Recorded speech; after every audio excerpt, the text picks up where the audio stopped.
Yeah.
Good morning, good morning.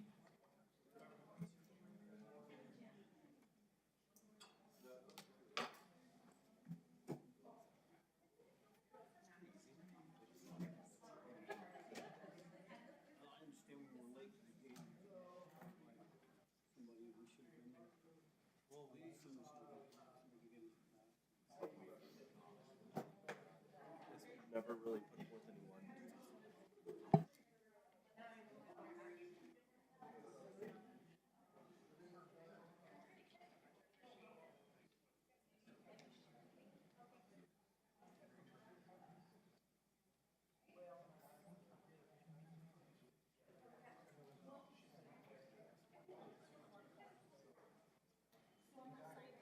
Yeah.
Good morning, everyone, and thank you for being here. I call the meeting of the regular board meeting of the Doñana County Board of County Commissioners. Today is Tuesday, January 24th, 2023 at 10:03 a.m. And I'd like to say that we're not late, as Commissioner Reynolds said, and I can't remember the line, Commissioner. Would you please help me with that? I said that we had to determine that we were going to have a 2-hour delay. Our meeting normally starts at 9, so we're actually 58 minutes early. Thank you, Commissioner Reynolds. It should have been 11. We're going to start with the invocation, please. I'd like to welcome the very Reverend John Tober, Rector of St. James Episcopal Church, to the podium. Thank you, Madam Chair. Let us gather ourselves in prayer.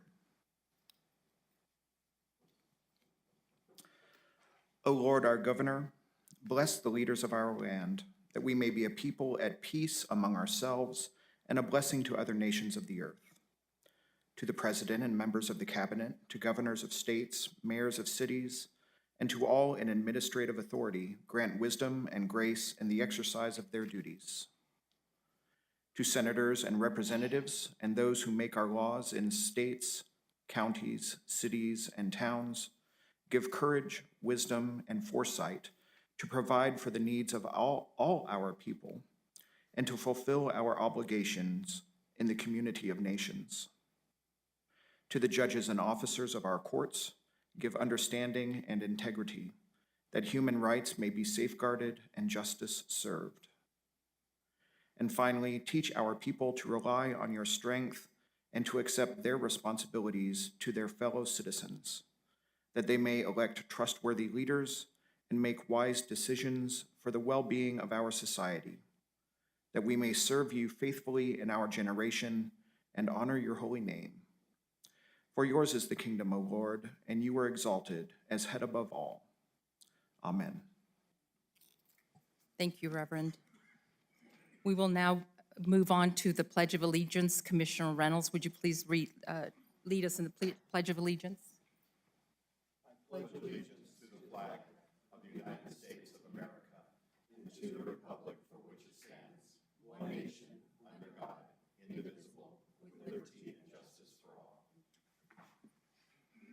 Thank you, Commissioner Reynolds. We will now move on to roll call of the commission members present and determination of a quorum. Ms. Amanda? Commissioner Murillo, Present. Commissioner Reynolds, Here. Commissioner Sanchez, Present. Vice Chair Sheljo Hernandez, Here. and Chair Chaparro. Present.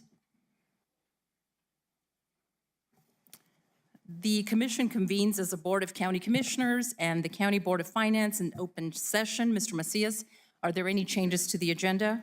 Good morning, Madam Chairwoman. There is one change that we are requesting, item number 2, which is celebrating the success of the NMSU football team, be made the next order of business. We have Coach Kill with us here this morning, and we would like to expedite that item. Thank you, Mr. Macias. Is there any opposition to the change in the agenda, Commissioners? Thank you. Then we'll move forward to agenda item number 2 to celebrate the success of the NMSU football team for the 2022 season. May I have a motion and a second on that? I'll second. All right, I have a motion by Commissioner Sanchez and a second by Commissioner Reynolds. And I would like to invite Coach Kill. I'm sorry. Point of order, yeah, I think that was seconded by Commissioner Murillo. I think it was motioned by Commissioner Murillo, and then I seconded. Okay, I didn't quite hear that. Thank you. Then there is a correction. There was a motion by Commissioner Murillo, and the motion was seconded by Commissioner Sanchez. You're going to have to shout it out, Commissioner Murillo.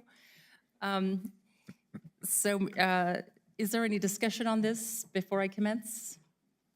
Thank you, Commissioners. May I have Coach Kill and his team approach the podium, please? Anyone that is present for the presentation? Come on up. Approach the podium, please.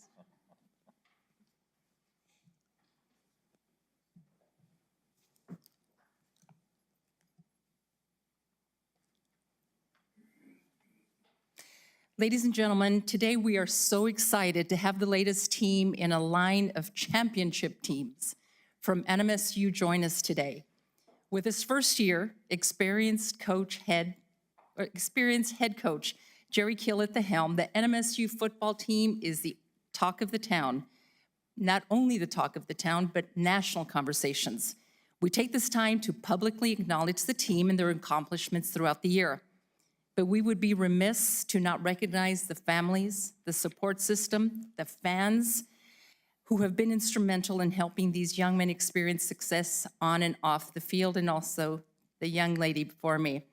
With the school set to move on to Conference USA, incredible talent coming aboard, attendance rising, the Aggie fans have had much to cheer in the coming years. From the NMSU football team, we have head coach Jerry Kill, Director of Football Operations Rachel Phillips, Director of Player Personnel and Recruiting Coordinator DJ Marquardt, and perhaps some of the Aggie football players. And I don't know if you have Directors Braun Cartwright and Chet Savage here. Are they present, Coach? No, they're not.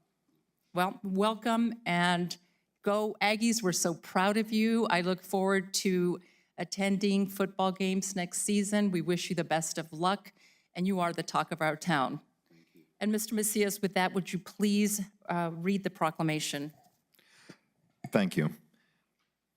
Whereas the tenacity, will, and talent of the 2022 NMSU football team propelled them to a 7-6 overall record, a Quick Lane Bowl championship title win over Bowling Green State University, and the distinction of being the only undefeated football bowl subdivision program in bowl games. And whereas we recognize the leadership of head coach Jerry Kill, assistant head coach Tim Beck and staff, Nate Drelling, Andrew Mitchell, Tyler Wright, Tony Sanchez, Gali Mohammed Lankford, Chuka Dulane?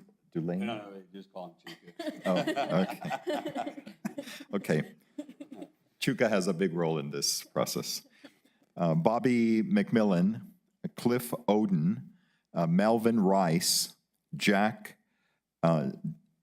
Jarnican, Isaiah Washington, Quinn Thomas, Aaron Cheatwood, Brian Hernandez, Rachel Phillips, Martha Valdez, Dominic Moreno, Sam Graff, Eric Klein, Stevie Reina, Andrew Field, Pecos Ford, Giovan Melendres, DJ Marquette, and Garrett Altman. And again, the proclamation lists all of the members of this championship team, although it will be incorporated into the proclamation. I'm not going to, there's at least 40, 50 names here.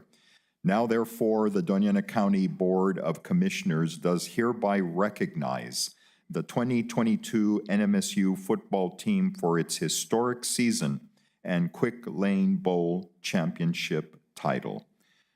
Madam Chairwoman, a proclamation for the consideration of the board. Thank you, Mr. Macias. Any discussion from my fellow commissioners? And I would sing the Aggie fight song, but I can't quite remember the words this morning. May I have a roll call vote, please? Commissioner Murillo, Yes. Commissioner Reynolds, Yes. Commissioner Sanchez, Yes.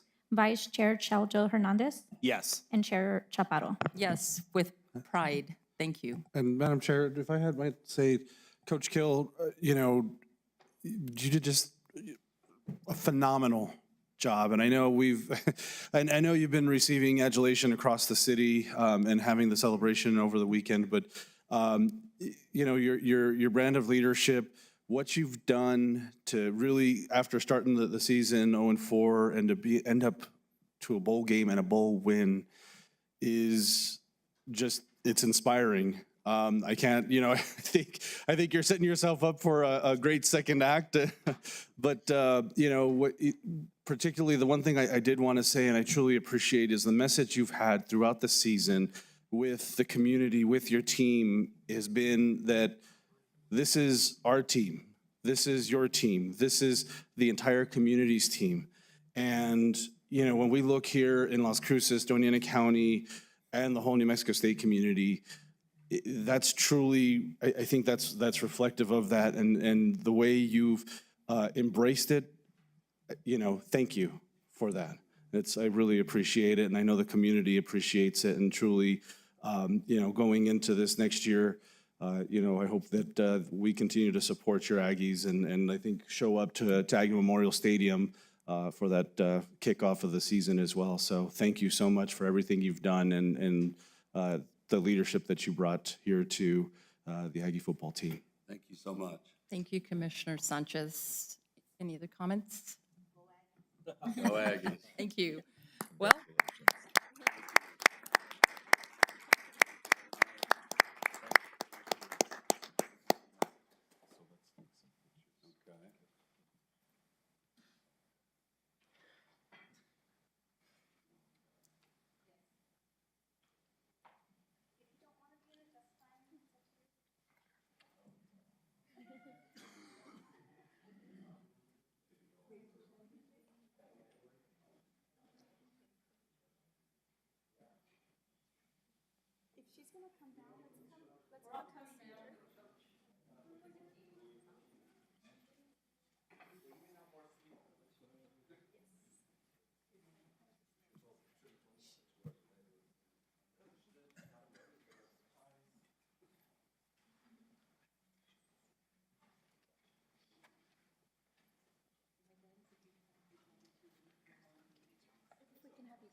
And then one of the other commissioners on this side, please. You're not going to be in it? Okay. Too many people. All right, I need a ladder.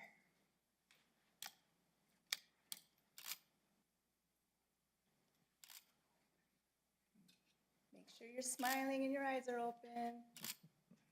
Okay, I'm going to let them get some shots too. Go ahead. Just get a couple here. 1, 2. Perfect.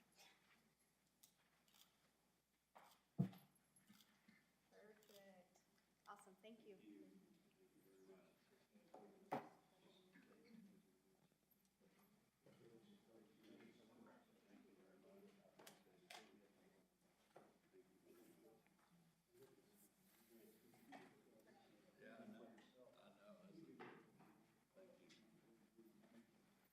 Thank you.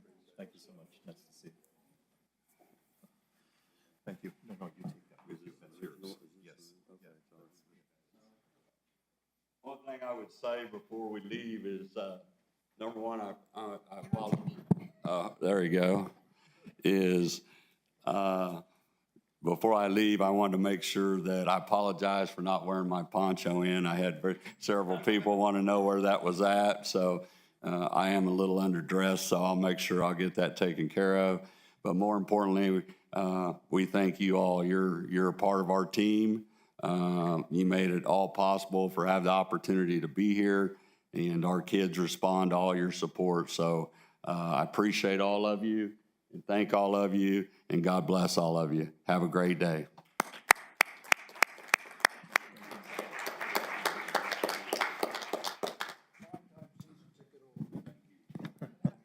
Thank you, Coach. Now we will move on to the pet showcase. Mr. Macias. Thank you, Madam Chairwoman. Again, for those that are in the audience or maybe viewing the proceedings, the County Commission takes advantage at every one of its meetings to advocate for the adoption of animals from the Animal Services Center. So our cat of the week is Queen Catherine. I'm a little shy at first, especially when I'm put into a new environment, but I absolutely love pets and scratches. After spending some time with me, I'm quietly purring, making biscuits, and nuzzling into your hands. I'm just a girl who's looking for my forever home and will make me feel safe and loved for the rest of my life. And this is Queen Catherine, a beautiful cat. Our dog of the week is Angel. He's 5 years old, a medium mix, female. I can't get a little too excited. I can get a little too excited if I see people when I'm behind the fence, but I'm really as sweet as can be. I'm such a good girl out on walks, and I already know how to sit. My caretakers think I might have allergies, though, so I'll need to be put on a grain-free diet at home. Even with my needs, my love is 100% worth it. Again, there's going to be some adoption opportunities this Saturday at 1 o'clock at Petco at 300 East Loman Avenue, Building D. Again, on behalf of the County Commission, we encourage anyone to adopt either Queen Catherine or Angel or any other animal from the Animal Services Center. Thank you, Madam Chair. Thank you, Mr. Macias. We will now move forward to public input. If there's any member of the public that would like to speak to the commission, I'd like to ask you to step forward to the podium and please sign into the book to your left. Is there anyone that would like to come forward? And you'll have 3 minutes to speak. Thank you.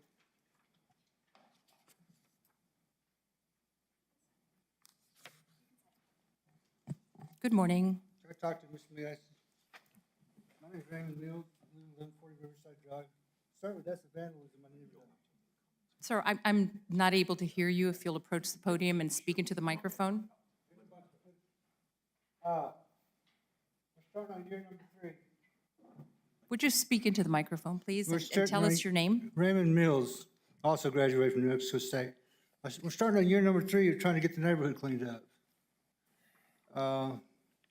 Keep getting excuses why we can't get it done. I feel like I'm getting lied to also. Mr. Sanchez is aware of some of the situations that are going on out there. We still got junk cars sitting all over the place. We still got motorhomes sitting all over the place. My neighbor still has junk all over her yard. Every time I call, I get put off excuses. There's nothing wrong with it. Why are you complaining? Ms. Ainsworth says, I never got any pictures on email. And it goes on. I would appreciate if we can get the neighborhood cleaned up. We have some pictures over here that we can look at. I've been harassed by various agencies. A fence, that $1,500 privacy fence I bought that her husband was gonna help put it up till he got hepatitis C. I was harassed because I was taking the old fence down. And an officer tell me, well, what are you doing that for us? And he said, well, everybody's got 2 fences around the park. I mean, the list goes on. It shouldn't be 3 years. It's sad. I've got some pictures from the satellite imagery over here that we can definitely tell what's going on at the property. Septic tank was partway on my property. The state came out and condemned that finally. They were the first people. My neighbors got mad at me because I called codes enforcement to get the property cleaned up so I could sell my property. One year, real estate agents come out there and beautiful view of the front Oregon mountains, and they look out the back window, here's a dump. Pickup loads of stuff. We've got a bunch of it hauled off. Just show a bunch of it there. We've got trash cans sitting out there. Not covered up. Cats are in and out of them. It rains, they get full of maggots and everything else. Again, the junk cars sitting on 1087 Riverside Drive. There's a dozen of them. This particular address is 1150 Riverside Drive. 1025 Riverside Drive, there's a car sitting there. I get this excuse that it's a classic. It's a, fix me up type of deal. It's been sitting there for 20 years. If it's not gone, it'll be sitting there for another 20 years. The building sitting next to it needs to be condemned. Well, they filed for a permit on that. Well, it's been sitting there for 30 years, falling further and further and further in decay. 1015, there's a RV sitting there. We pretty well got that part cleaned up. Behind all this stuff, between that and the ditch, there's a bunch of junk. Now they got it covered up with a wall going down the front, but it's still there. We got kids that run around.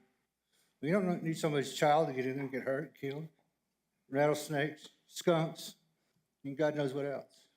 Thank you, Mr. Mills. Would you please repeat the address that you're speaking about? Did you say 1150 Riverside? 1150 Riverside Drive. Thank you. Felix has moved in there in 2005. Me and Mr. Felix got along real good. The septic tank is always overflowed. All right, Mr. Mills, Mr. Macias will be sharing the photographs with us, I can assure you, and we will get back to you. I appreciate it. Thank you, ma'am. Thank you, sir. Any other member of the public that would like to speak? Sir, would you please sign your name to the book? Good morning. Good morning, Mark Veith from District 1. Why we need election reform. Paper ballots, 1 day of voting, absentee only to active duty military and bedridden, and Mexico has picture ID. We should have picture ID also. Why do we need that? Because the secular rattlesnake that used to represent District 1, don't know where he came from, he pooed all over everything, and he left. And sir, if I may interrupt you, at the last meeting, I'm asking for respect from the public. We are here to listen to you gladly, but I find that a little offensive. Thank you. The adjectives that are used and the Okay. noun that is used for a previous commissioner. Thank you. So where did he come from? Why did he leave? He wasn't from here. He would be up here, somebody would complain about marijuana being grown across the street from him. If it was tomatoes, you wouldn't care. We were talking about voting machines. You people are ignorant. And then, of course, the disrespect for marriage when he was the county clerk. So my point to that is, in California, twice, the people, using democracy, voted down disrespect for marriage. Twice they voted it down, but a secular judge overruled that. What that tells me is that the people will not stand up for themselves because they don't want to run into, you people are ignorant. If it was tomatoes, the secular side always is very aggressive.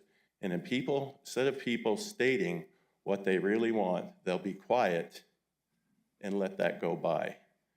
In order for us to have people from Doña Ana County, New Mexicans in government, the system that we currently have can just be manipulated badly. The 2000 Mules movie, when I first watched it, I've told you before, I was skeptical. It could be true, could be fabricated. But what I saw in absentee ballots says to me that that absentee ballot system is seriously being abused. And if you look at elections, they're already won before the day of voting. Thank you. Thank you, sir. Is there any other member of the public that would like to approach the podium and speak? Good morning. Morning.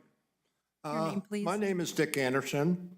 I live up in District 1 on the North Mesa, or West Mesa, just north of Rassif Hills.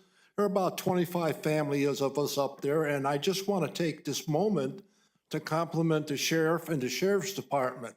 We recently had a burglary about 2 weeks ago, which they provided excellent response, both on, and I understand it's now under commissioners or county investigation. Also, the families up there decided that they want to enhance their own safety and security. So my wife and I hosted a neighborhood meeting at which Sheriff Stewart's Sergeant Sanchez gave us an excellent half-hour speech on, enlightened us on how we can help ourselves up there. And I just want to mention, I know the Sheriff's Department is hard-pressed for people. I very seldom see anybody patrolling up there, and I've lived there 25 years. And we would like to support increased budgets for the Sheriff's Department, especially now as we're getting a lot more burglaries, a lot more crime in our area, to support some of us that live here on the outskirts of town. And that's what I have to say. Thank you very much. Thank you very much, Mr. Anderson. Did you sign into the book? Thank you. Is there anyone else that has public input for the commission? Thank you. Then we will go forward with staff input. Chief Cherry. Good morning, Madam Chairman, Commissioners. I'll give IT a minute to get the presentation up on the slide.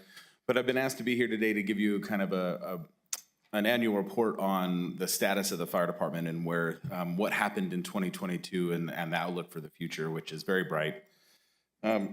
So we move forward. Just a quick rundown. All of you are familiar with the outlay of our stations within Doña Ana County. We staff 19 stations plus fire administration. Currently, we have 4 career stations located in Doña Ana, down at the Jetport, in Anthony, and out in Chaparral. And we are currently in the hiring process. Background checks and offers are being made as we speak to staff the East Mesa station up on Moongate off of 70. So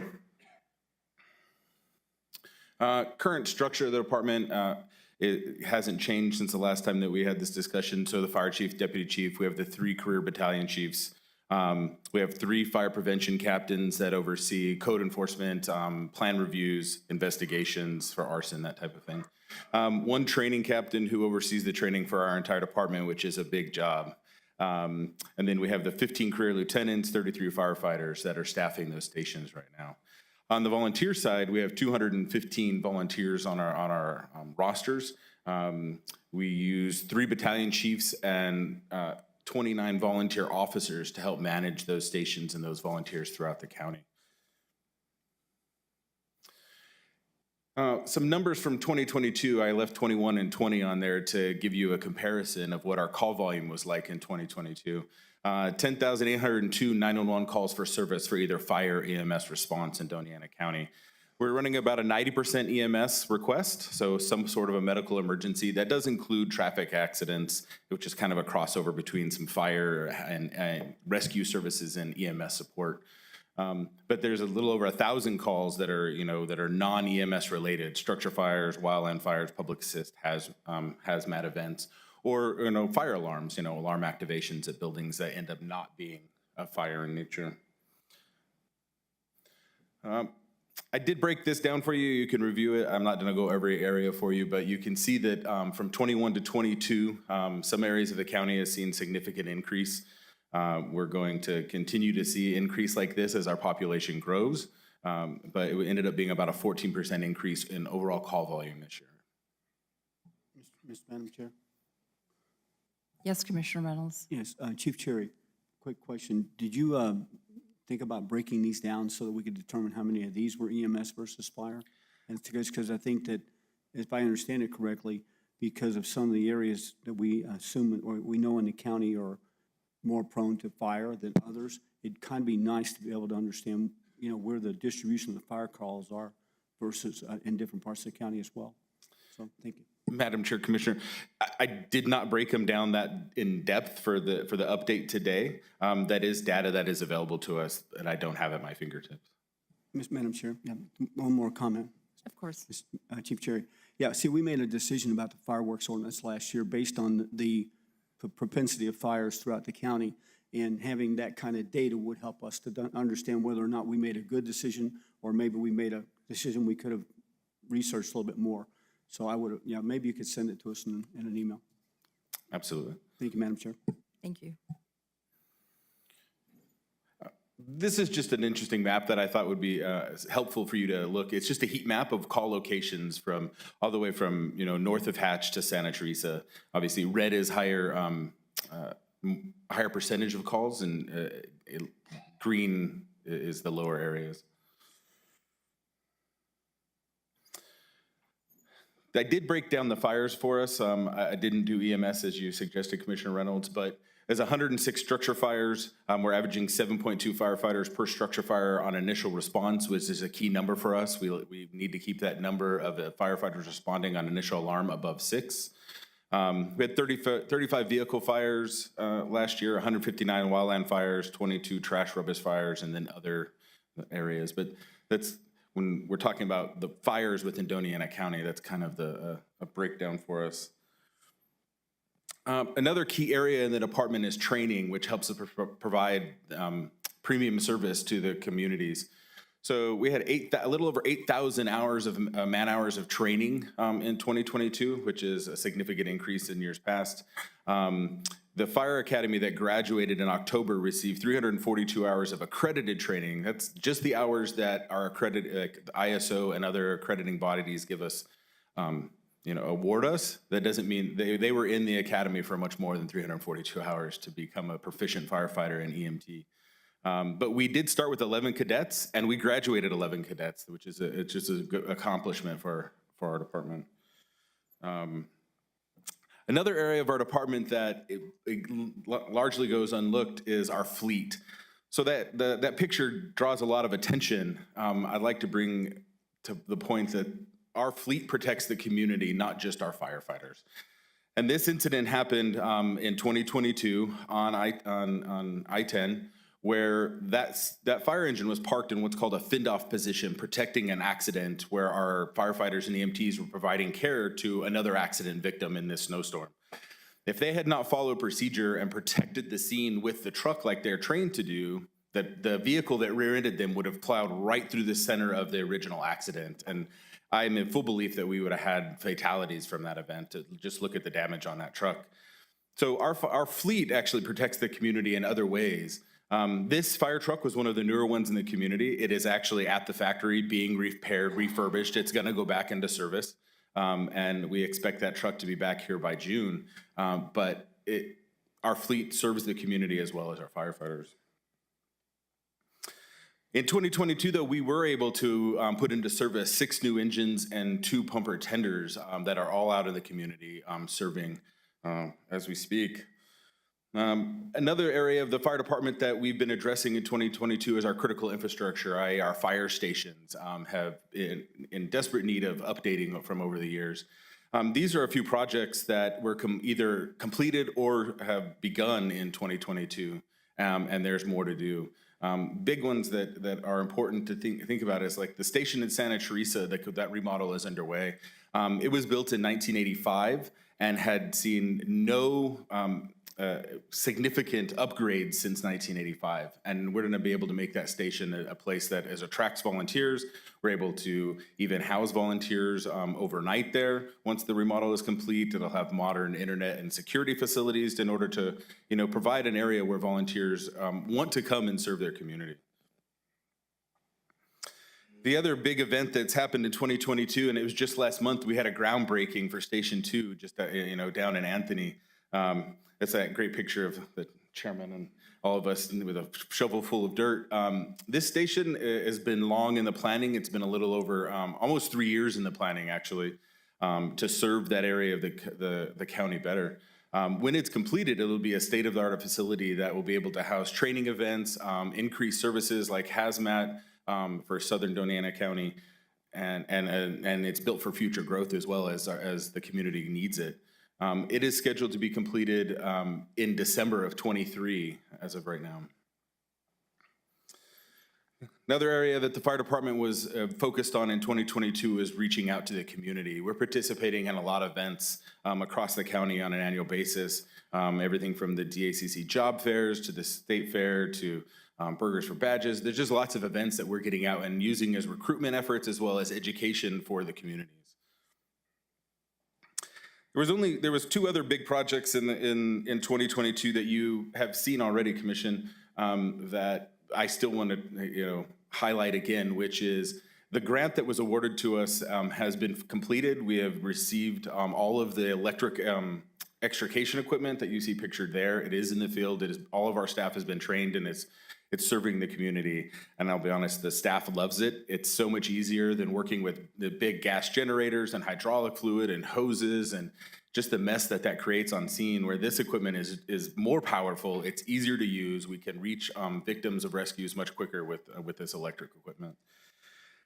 And then a big EMS update in 2022 for the county, where we're able to provide a greater level of EMS care to the community, was the ARPA award that you approved, where we were able to purchase 12 advanced cardiac monitors, the 19 automatic CPR devices, and 70 AEDs that are now in at our stations and all of our apparatus, and again, raising the level of care for the community. With that being, I'll stand for any questions, commissioners. Chief Cherry, I'd just like to mention that the legislators, in conjunction with the county commission, had meetings throughout the community. And I was fortunate enough to attend the one in Oregon, and I cannot thank you enough, because that community really looks to you and to your firemen and the volunteer firemen, because it's a place to gather. They feel safe when you're there, and kudos to you and your staff. I was very pleased that you're very well known up there along with your volunteer firemen, and I was very pleased that you all attended the meeting, so thank you. Thank you. Madam Chair, Chief Sherry, and from what I understand, your deputy fire chief just received an award, correct? Yes, sir. That was a surprise. We didn't know that he had been nominated for it. One of our hires from the academy that I discussed that was a graduate, he is a longtime National Guard member, and he nominated Deputy Chief Eric Crispin for the award. And in essence, it's saying that we are an employer that supports the National Guard and the national security efforts and makes it easy for him to serve in the National Guard. And we didn't know it was coming. The representative showed up at fire administration, was like, "I'm here for an award. Can we take it?" And we were very pleased and shocked. But I'm happy that we have that reputation. We do have several members of the Guard within the fire service. Congratulations to you and Deputy Chief Eric Crespin. Congratulations. Any other comments from the commissioners? Commissioner Reynolds? Thank you, Madam Chair. Chief Cherry, two things. One of the requests that the reason we passed a resolution to have the quarterly updates by the fire department was to determine our status for the ISO. Where is that currently?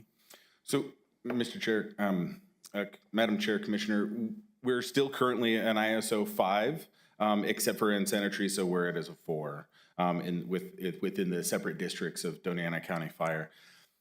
We have not received a notice that ISO we're up for another review. ISO is behind after, many years of COVID they're trying to play catch up as well.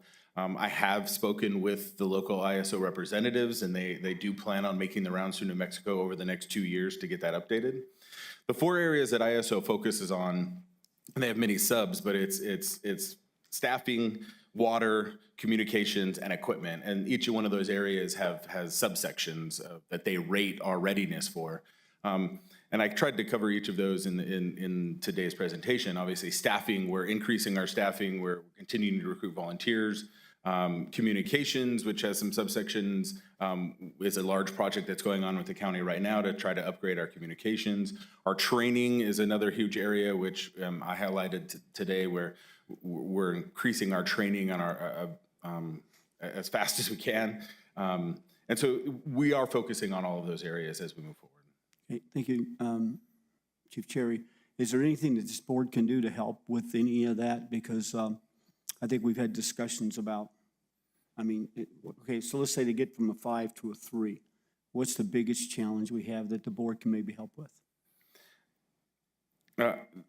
There's several key pieces to that. I think the board is already helping dramatically with staffing. Over the last 2 years, we have more than doubled the career fire staff and supported the volunteers with the stipend program and supported the training efforts. Those are huge. Another area that is always a challenge is data gathering, and that does include the water information from the independent water authorities in the county is another area that is gathering that data sometimes is important in order to provide that to ISO and so they can evaluate our readiness for fires. So getting cooperation from the water authorities is another, just a large hurdle that it always makes the process difficult. Okay, I think there's 2 things I heard, correct me if I'm wrong. So staffing, should we be considering with this money we were talking about a couple of months ago, or that we actually try to provide you more full-time staff? Would that help? Well, Madam Chair, Commissioner, as the fire chief, I'm always going to be in favor of more staffing. And we can talk about the call volume and areas where, it would benefit in decreasing response times and improving levels of service. Thank you, Chief Cherry. That was a very political answer. My question is, if we had more staffing, would that impact our ISO rating? That's what I'm asking. Yes, sir. Madam Chair, Commissioners, yes. Increased career staff that are at stations 24/7 does improve our deployment models, which ISO is heavily rated in ISO. Okay. The second thing is the water, okay, and getting the data of the water. I think I heard from someone that there's approximately 30 water companies in the county. Is that correct? That's correct. And so do we have legislative policy in place that will actually help to get them to respond? Or do we need to put in stiffer requirements or take more control? Or as we've discussed, or other people discussed, we're looking at possibly franchising a couple of utilities. Is that something that you would think the board would benefit the fire department and lower our insurance rates? I'm not a state, how do I want to say this? The water authorities fall under the Public Regulatory Commission, and so I don't know what the avenue would be as a fire chief on how we could better gain support or cooperation from the independent water districts. Anything that we could do to gain that cooperation from those districts would be a huge help and would lower insurance rates if we could demonstrate that the data and the water flows that these 30 independent water districts have, that would greatly benefit us. So so it sounds like I'm hearing this, and I just want to make sure I'm hearing you clearly. The ISO rating for the city is 1 or 3, correct? The city of Las Cruces is a 1. A 1.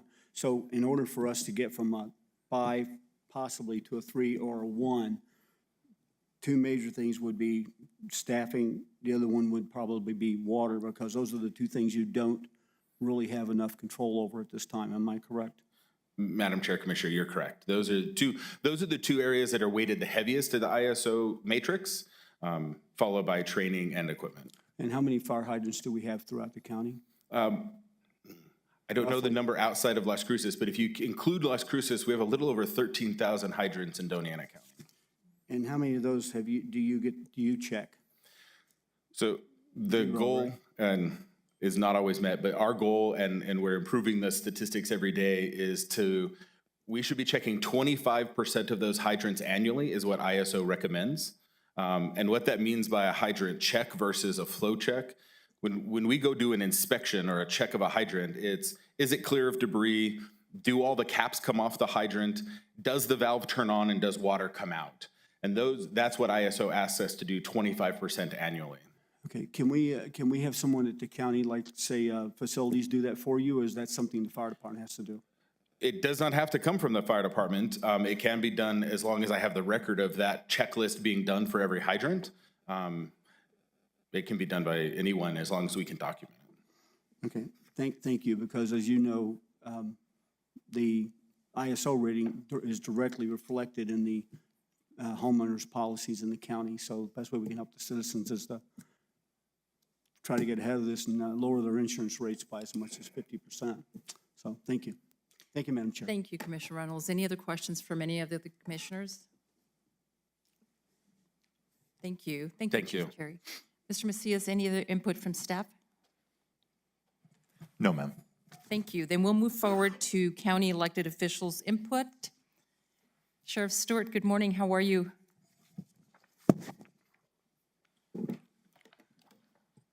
Good morning, Chair, Commissioners. Happy Lunar New Year. I do want to say that since 2019, I have been coming before the commission to provide essentially a verbal report of what we did during the year. 2019 was fairly pivotal because when I came into office, records were poorly maintained, data was not collected universally, and we were not what's called NIBRS compliant. As of the end of 2019, we became NIBRS compliant. You might say, well, what does that have to do with anything? That's reporting to the FBI. We report in about 40 plus 47 categories to NIBRS. That's the FBI requirement. If you do not comply, you do not get federal grants. That's very important. Recently, I saw only 22 agencies, law enforcement agencies in the state of New Mexico are NIBRS compliant. So I thank my staff for that incredible burden to bring us into compliance at the end of 2019. But what that also did was it allowed us to have a better handle on data. And I've given you, prior to the meeting, a book. Only one of you was here back at that time when we started this, and he can probably recall that the categories have increased significantly. What was one page is now several pages. And I'm not, as the fire chief said, we're not going to go over every one of these with you, but I do want to draw your attention to some of these areas. Certainly, they're important to us because they certainly point out all the many things the sheriff's office is responsible for. In 2022, we answered 78,677 calls for service. Since I've been in office, that is the highest number that we've received. During that time, we had 4 officer-involved shootings, 4. We had 6 homicides total for the county for 2022. Our combined traffic and patrol officers issued 28,751 citations. I have to also point out that traffic is the most commended unit in our department, which I think speaks volumes. Because if you're getting a ticket and commending us, we've done something correctly. So I have to point out that we get a lot of positive feedback, and you all as well for supporting that. Patrol took 9,554 reports. Traffic took 871 crash reports. Patrol made 2,127 arrests in 2022. And investigations, detectives made an additional 241 arrests. All of CID arrests would be felonies. We do, as I say, a number of things other than what is the most obvious to the public here. So let me tell you that we also maintain registration, current registration on 400 sex offenders that live in our county. That is, they must register every year, and we maintain that. My staff of 4 in legal process served 516 evictions, 418 restraining orders, 9,734 subpoenas, staff of 4. They also served 66 other various writs. Through all of this, we hired 28 new personnel. We are continuously hiring. You have to realize that the process to bring one person on board takes several weeks. So it's a continual process. The 28 new were support, sworn, and cadets, and we also conducted 5 promotional exams, which resulted in 8 promotions internally.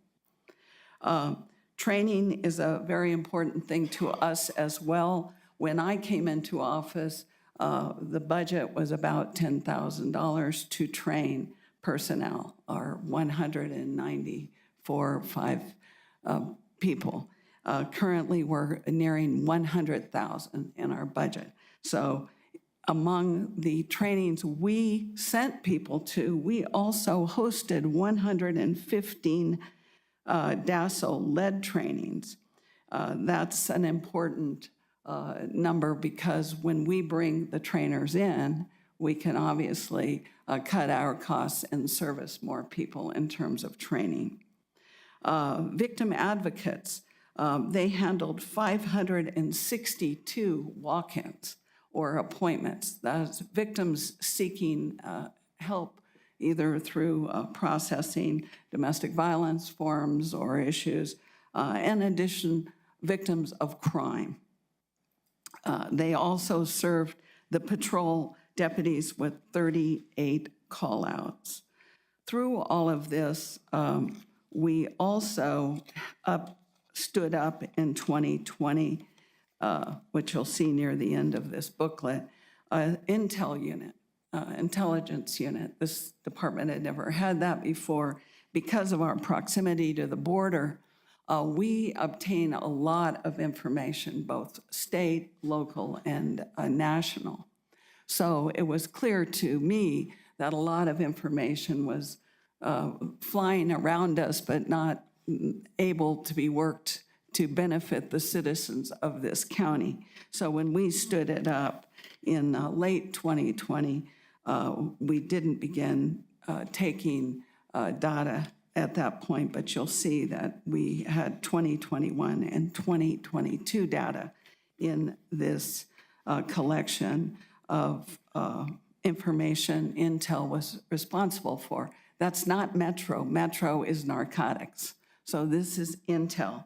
And I want to draw your attention to apprehensions from human trafficking. Okay, apprehensions is not something we do, but 192 people we encountered through our investigations that were trafficked humans. They were trafficked. What happened to them after we became in contact with them was to find security for them and a place for them through federal agents, through our federal partners. 192 people were essentially saved from human traffickers. And Sheriff Stewart, if I may interrupt you at this point, where are the majority of the trafficked human persons? What area are they mostly found in throughout the county? Madam Chair, South County. South and maybe the little bit south area of the city of Las Cruces, but it's primarily that area down in Anthony, Santa Teresa, that area. Thank you. Sure. And then near the end here, we also stood up peer support. We stood up critical incident debriefs. And you will see that we have 8 certified peer supporters, and those 8 were contacted in 2022 by 598 different contacts.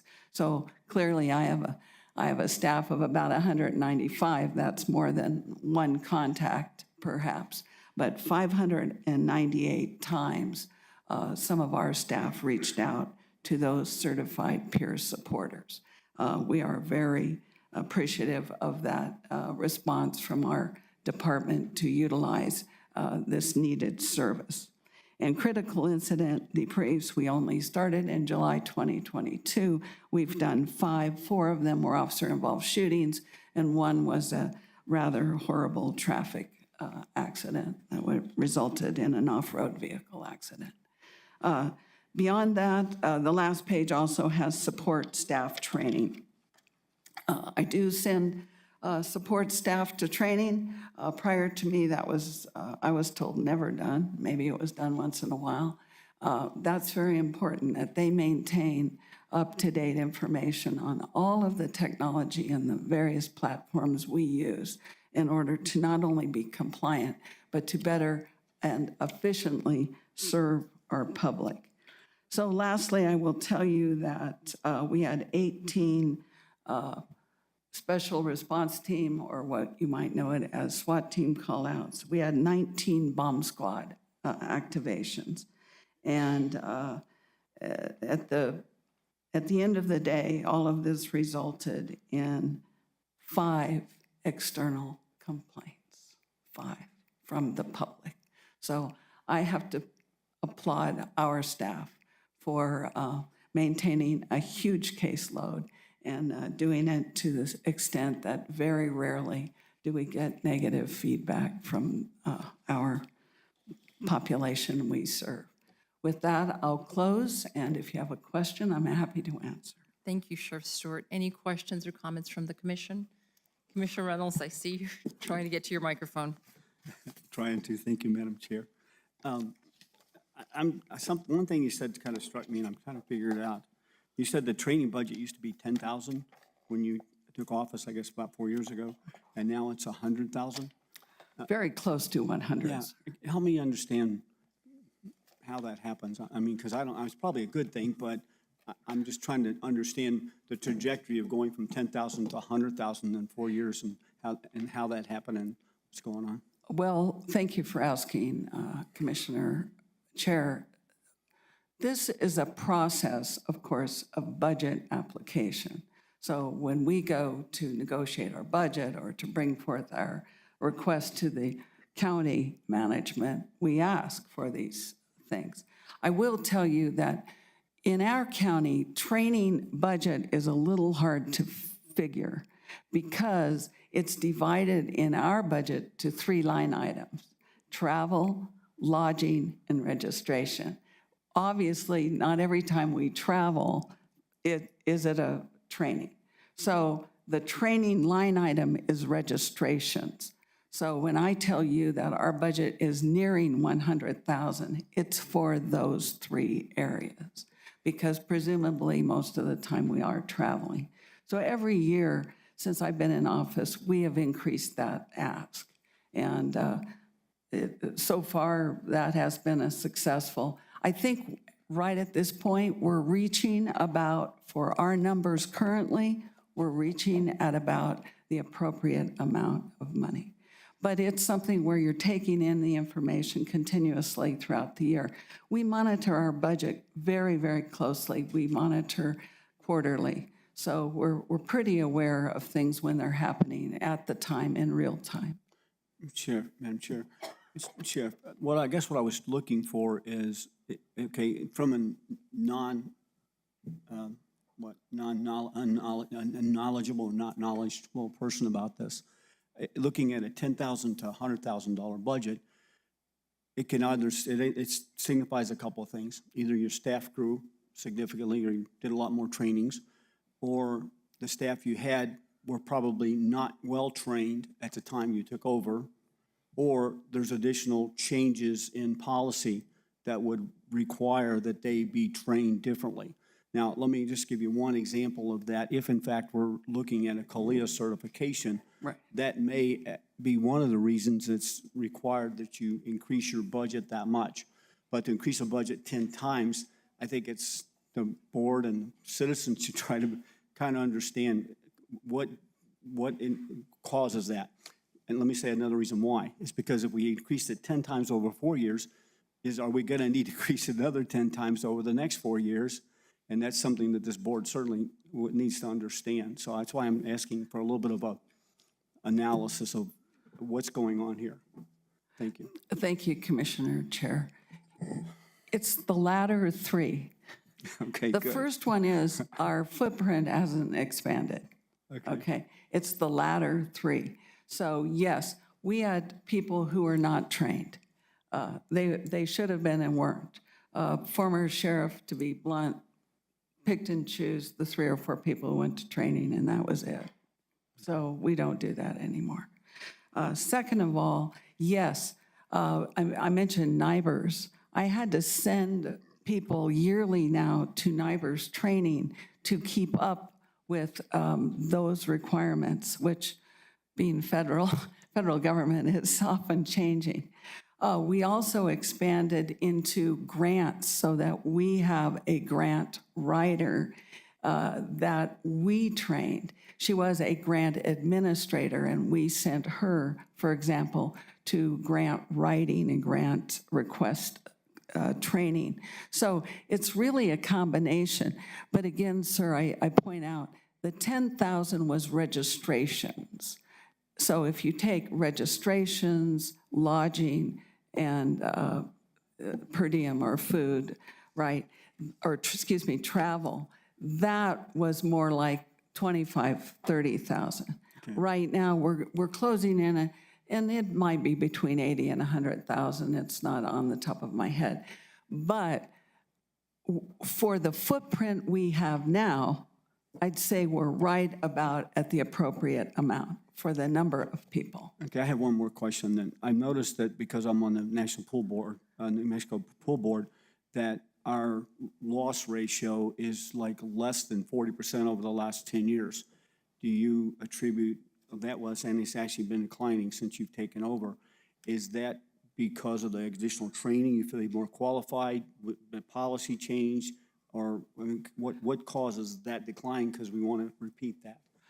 Commissioner Chair, yes, it is probably attributable to increased training, to exposure to best practices. Training isn't just about that, but it's exposure across the country to what's working elsewhere. The other thing, we were the first department in the state that I'm aware of to implement in use of force module of training, a duty to report. New Mexico has no duty to intervene law. And I believe latter 2020, we wrote that into the module for use of force. So I bring that up because that's also where we're becoming more aware of best practice, where we need to be thinking in terms of our personnel and how they do their job. So I think it's attributable to a variety of factors, but training, certainly, you can never discount training. But you know, all the training in the world, if you don't treat your staff well, if you don't treat them with respect, if you don't treat them with equity, they unfortunately can take those attitudes to the public. So the easiest, cheapest, most cost-effective way is to treat our people well. One more, Madam Chair, one more question. The last time you were up here, we talked about a shortage in your department on a lack of hiring 20 positions, I think it was, or 19 or something. Has that changed? The next budgets will have a significant increase, not just in patrol deputies, but you also mentioned CLIA certification, which was the resolution of the board to accept in perpetuity CLIA. They designate that certain positions must exist, CLIA manager, for example. So we will come forth asking for, I believe, in excess of 20. Are you aware of the item, the ERP item on the agenda? Okay, No, sir. okay. Thank you. Thank you, Madam Chair. Thank you, Commissioner Reynolds. Any other questions for Sheriff Stewart, Commissioners? Thank you, Sheriff Stewart. Actually, Madam Chair, Yes, Commissioner Sanchez. I'd like, I have a question. I know I'm trying to go through this report, and obviously, as you had mentioned, Sheriff, it's grown quite a bit from the last time you had brought this to us. How many, are you tracking how many, like, transports DASO is having to a mental health facility, whether it be Memorial Medical Center or the Peak or the Crisis Triage Center? Do we track them? Yes. Mr. Commissioner, Chair, yes, we do. Okay, and did I miss this here in the report? That's what I was trying to look through the numbers. Well, we may have not designated it separately because that's a call for service. Okay. So, you know, you won't see in there specifics about that. Tracking, I can tell you that I would say we've had under 100 transported this year. Maybe even as low as 60 transported. Okay, and how many, do you know how many have gone to the CTC, or the triage center? One. Why only one? Because they were voluntary. We put people in protective custody. If they meet the standard for that, we take them to Peak, because Peak is the only one available to do that, to accept non-voluntaries. Okay. The other question, and I'll, just because I know you've put it out there with our Facebook page and talking about a PIO and talking about budget. I'm curious. I just like to have this discussion and open because I want to avoid an issue that we had, like I said, where we can have a discussion about this. There's questions around that you were not able to hire a PIO. And I'm curious because there were a number of vacancies that you have had. And you have indicated, I think, going through on the DASO Facebook page, that you do not want to take multiple positions to reclassify. And I wonder why, I'm curious why you're not willing to do that, Sheriff, because the county clerk has done that. The county treasurer has done that. The BOCC has been happy to oblige you or oblige the other elected officials. So if we're concerned about, say, a PIO or other positions that may not be on your roster at the moment, why are you against a reclassification with your positions that you have on your roster at the moment or have been budgeted for? Chair, Mr. Commissioner, I need those other positions. And I ask you, how many unfilled positions do we have? I have three unfilled support positions. And you might say, well, why do you have 3? Well, for one thing, a number of these hires have been in support, right? Second of all, when I started in 2019, a lot of the positions were outdated. They didn't really meet the needs of a growing department or even the department that we had at the time. So over time, we've filled the positions that we know we need. But let me give you an example. Transcriptionists, there were 3 transcriptionists. We only need 1. And actually, we only need 1 now that is bilingual.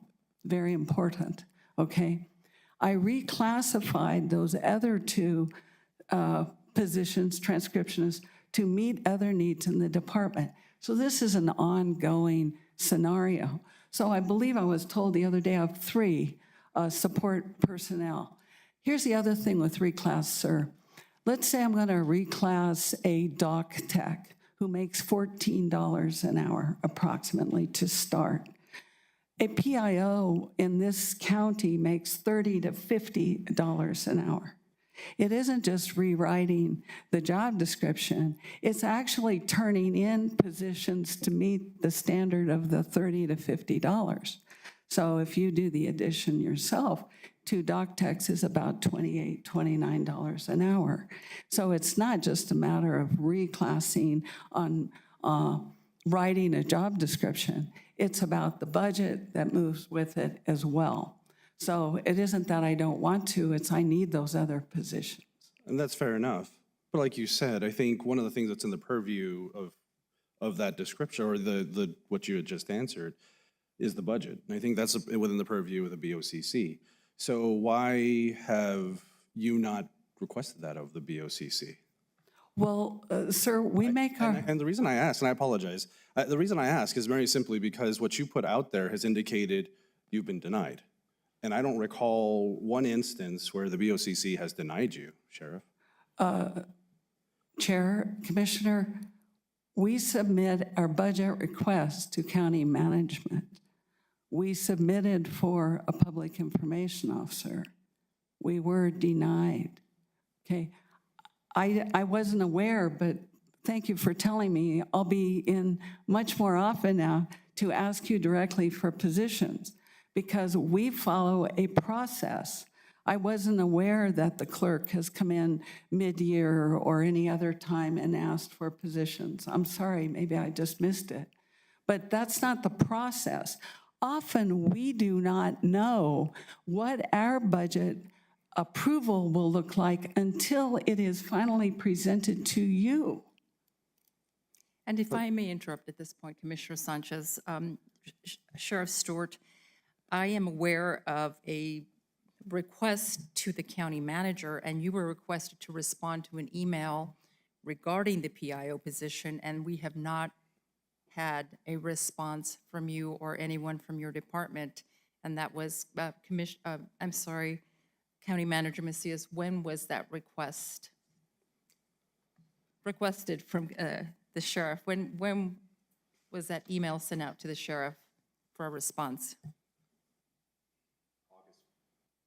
August 15th of 2022.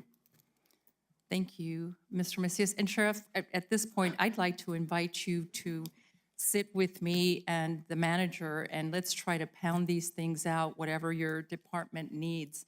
Because I will tell you this, I respect your department. You have fabulous deputies. I see them almost on a daily basis, not only in the court, but out in the streets. I'm very familiar with them in the grand jury, and I'm aware of the caliber of deputies and administration staff that you have. So if you and I and the county manager and perhaps Vice Chair Shelter Hernandez can meet and figure out what your department needs, and we'll address it gladly. Thank you, Chair. I did not receive any email asking in August if I needed a public information officer. I will go back through and request through IT. I don't know why I didn't get it, or if some of my staff got it and I didn't get it. I really don't know. Ma'am, I've also asked 3 of you over the course of about a year. And my apologies to the new commissioner, it was very recent, to come in and talk with us, my financial analyst, my budget specialist, during the course of the year to just understand the massive budget we have and how we pay attention to these needs and how we monitor. Ma'am, I'd love to meet with you. I extended to all of you. I never had a response from 2 of those individuals. Well, and Sheriff, and I thank you. We will be inviting you to meet with us within the next 30 days. And please bring the staff that you think can address any questions that we might have. And I'm glad we were able to chat with you this morning. Any other questions from the commissioners? Any other comments? Madam Chair? Commissioner Reynolds? Commissioner Reynolds, please go ahead. Yeah, I'd like to have, I think that that's a good idea, and I think we should probably have it discussed after you find out what's going on so that it becomes a publicly aware discussion, so we can see what the results are, and that way we'll better understand what we need to, what we're supposed to do. Because I'm sitting here and thinking to myself about budgets for the departments, and all I remember is that there's a meeting between county management and the departments, and they have their discussion about what the budgets need. And then we see a copy of it at some point in time presented to us. And I mean, we're not, I know I asked to be part of the budget meetings with the departments one time, and I was told that was probably not a good idea. So I'm really trying to understand how all this works, because I don't believe but more than 3 incidents where we have actually been asked as a board to approve specific positions and departments. And I didn't think that that was policy. I thought the policy was that the departments submit their requests for budgets. The budgets were either approved or denied. And then once the budget was approved, that the staffing is actually the responsibility of the department heads and/or especially the elected officials. According to Attorney General, one of the Attorney General rulings, it actually says that all the staffing requirements and all the responsibility of the staff for the elected officials is actually determined by the elected official. So I would absolutely like to understand how all this works. Thank you, Commissioner Reynolds. And Commissioner Sanchez, I apologize. I had interrupted you in the middle of your comments. No, and I thank you, Madam Chair and Commissioner Reynolds. And I think the points are there of, while the process has been that it goes through the county manager for review and that goes on, then it comes to the BOCC for the preliminary budget to be approved and then eventually the final budget. I guess where I guess my concern is that during that meeting, Sheriff, you got up and indicated that raised awareness that there was going to be a need for an additional server, and that was not part of IT's budget. And so at the time, I think you had indicated it was 40,000, and then we ended up and we appreciated you bringing that up to our attention. And the BOCC, then it was added on the final budget and it was approved. And so that's where I guess I'm concerned, because where I think the BOCC has been supportive of you. And so when it's been, where the discussion that the county commission has denied you something, then I want to get that out in the open, because I think, as Commissioner Reynolds was saying, if this is something that we need to address in the upcoming budget session, that's something we can have those discussions. And I think I appreciate Madam Chair indicating, having that discussion with you, the Vice Chair, and the county manager, because, when like I said, I think DASSO plays an important part in this county. I mean, without a doubt. And so, we always try to make sure that we're balancing the needs of what, the community, what's needed for you to be able to effectively serve the community and manage our fiduciary responsibilities as the county commission. So, like I said, I just want to put it out there. As I said, you raised the concern, and so I just don't recall where the county commission denied you this position in the past. And so I would love to have that discussion with, or if, how the commission can further help you with that. Thank you, Chair. Mr. Commissioner, the county management denied the position. They denied it. You didn't. I spoke up, ma'am, and you misspoke on this. I didn't speak up for the server for DASO. I spoke up for IT because the server was going down. So that is the first time. I just stood up and took that initiative to do that for IT, not for my budget. Okay, it wasn't regarding my budget, but no one was here speaking for IT. So I did. But by all means, next time I'm coming back, and be prepared, and I will speak up, because that has never been presented to me as an option. I just took the initiative to do it because I knew that that server was going to be out of commission so within weeks. So I appreciate it. I didn't know if I was going to get arrested or what for having done that, but now that I know I can, I'm happy to do it. Well, and if I may, Sheriff Stewart, I don't think the position was denied. I think we were awaiting a response from you from the August email regarding the PIO position. And I welcome, and I'm sure Mr. Macias welcomes communication with you. We're eager to help DASO. We think, as Commissioner Sanchez said, you're a very important part of this community, very important to the county. And I just would want us to move forward with open and transparent communication. Madam Chair. Any other comments? Yes. Questions? Madam Thank you. Chair, Yes, Commissioner Reynolds. To help the commission, you and Vice Chair Salzo Hernandez, okay, with all the information that you need in order to have a proper discussion, I would let the public know that I'm going to share with both of you a document that I have prepared based on the analysis of the PRC information for this PIO position. But I'll also say now that the PIO position that she's speaking of was actually available in 2019 until Kelly Jamison was actually then hired to replace Jess Williams. Once that was done, the position was actually removed from the PRC before the end of the 2019 fiscal year, or budget year. So after June 25th of 2019, the PIO position that was available to the sheriff because of Kelly Jamison's leaving, it disappeared going into 2020. And so I'll provide those documents for you because I did the research and show you what I found. And then I don't know, like I said, how that position gets created or how it gets removed off the PRC, but I know the position was there before Kelly left. And after Kelly took the other job, the position was gone. And I thought that was something the sheriff actually requested. But I don't know if it is or not. So that's why I'll make sure that I want to know publicly. I'm not going behind the board to say I'm going to provide you with some of the research I've done.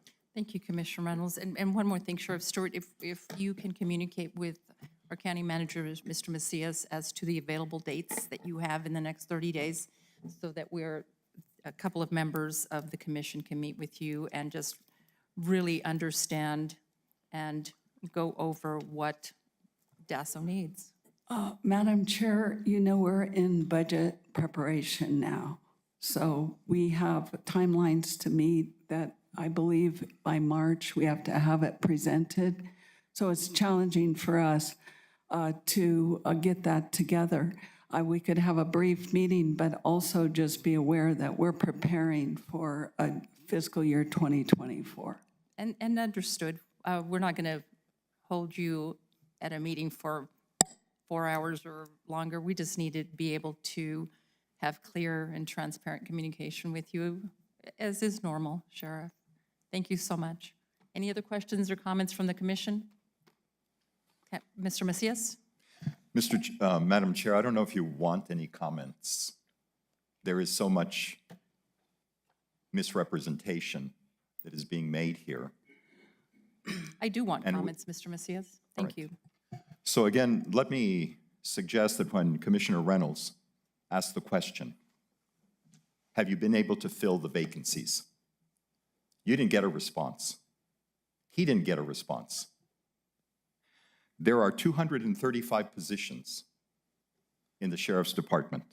Today, there are 38 vacancies. There's been representation to the public, to the media, that there are no vacancies. Well, of course there are. The Sheriff's Department has, during the last 4 years, carried a very high vacancy rate, has been unable to fill the positions. The sheriff leaves out that not only did management, the term deny is used, we didn't recommend it. And there cannot be an elected official who can spend 4 years in office and not understand that they have a right to come in front of the Board of County Commissioners and say, management didn't recommend this, I want you to consider and include it in the budget. But why? Last year, right now, there are 21 law enforcement vacancies, 10 deputies, 7 detectives, 1 sheriff, 1 sergeant, 2 lieutenants, 1 captain. The political appointments, both the undersheriff, the executive secretary, are vacant. There's 15 vacancies in the civilian workforce, 2 in court security, 13 within the administrative unit. Last year, and this is the reason so that the public should know and you should know why we wouldn't. You have dealt with Sheriff Stewart. She's telling you that the PIO wasn't recommended. Well, there were 3 civilian, basically evidence texts that certainly management incorporated because of the initiative that the sheriff was taking in terms of enhancing crime scene evidence gathering. But management didn't recommend the 15 deputy positions either. Why? Because at the time, there were 19 vacancies among the deputies. If you cannot fill the positions that you already have allocated, how is management going to recommend to the commission to fill all these other slots and basically leave the money in a budget that isn't going to be utilized? So last fiscal year, out of over a $22 million budget that this commission provided to the Sheriff's Department, there was over $2 million that were unspent. So how are we going to, so what we have been suggesting from the very beginning, fill your positions. Once you fill your positions, you can always come forward to ask for more positions to be created.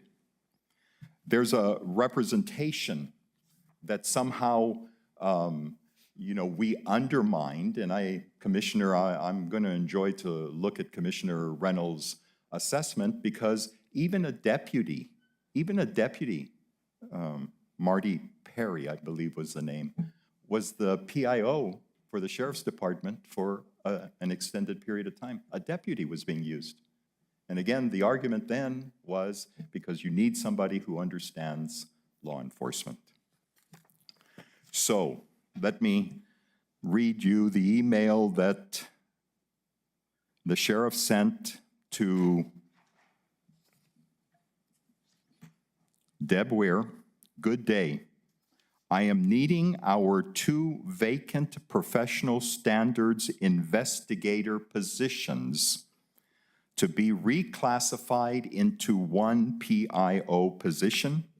I believe those positions individually are about $25 per hour, and I wish to make 1 $50 per hour PIO position. We are budgeted for these positions. Please let me know what else I need to do to move this request forward. This is back in August. The response from Ms. Ware: we will need a position description questionnaire to be completed to complete and classify the position. Attached is what's called the PDQ. Once we have it back, we will begin the analysis to classify the position. It will also require a memorandum to go through HR to Mr. Macias summarizing the positions you want to reclassify and showing the cost impact. Nothing really materialized from that. There was not a response to do it. It doesn't take two positions. That is how, misunderstanding of the budget. So in order to get to paying $50 to a PIO who doesn't supervise, doesn't manage, our PIO who does supervise, does manage, is under $43. So the goal is to this high salary for the position when all you need is to take one position and ask to reclassify that one position out of the vacant 38 positions. There is so much unspent budget that you could easily ask that some of the unused monies, they haven't filled an undersheriff for 6 months. There's $40,000 there. You take the one position that has the other $20,000, $30,000 worth of vacancy savings, and then you create the position. We could have created this position. We didn't need to go out to the public and say, I've been denied. I have no vacancies. I don't have the money. I'm going to shut it down. And so I get on the website or the Facebook. From July to a week ago, there were 59 posts. 59 posts. Now, I'm no expert. I never get on Facebook, never have had one, but 59 posts, that's 10 per month. Madam Chair? And anyone can do that. Anyone can do that.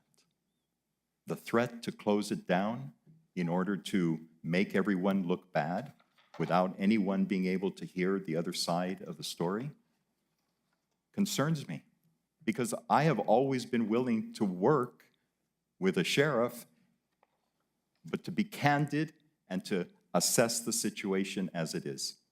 But to make a representation that in 4 years, I didn't know I had a right to come to the county commission and ask you to look at the budget, that borders on the outrageous.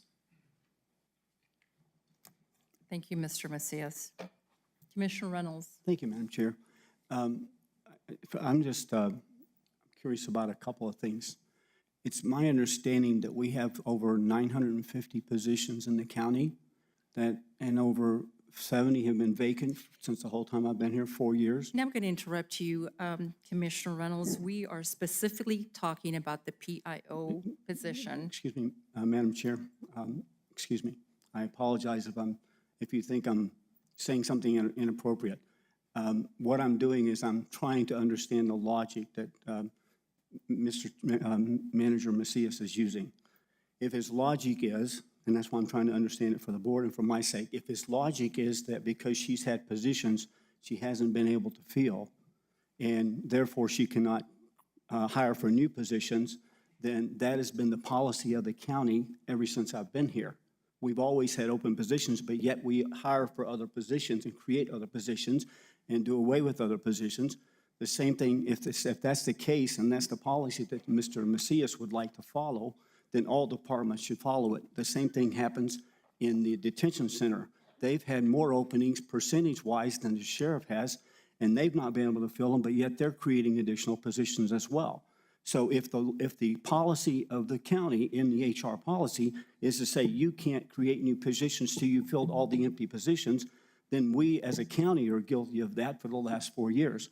So what I'm trying to understand, Madam Chair, is if we have an HR policy that actually defines, that we voted on, that actually says you can't create new positions unless previous positions are hired, then I'd like to see it. I haven't read that in our policy, and I went through the whole 800 pages.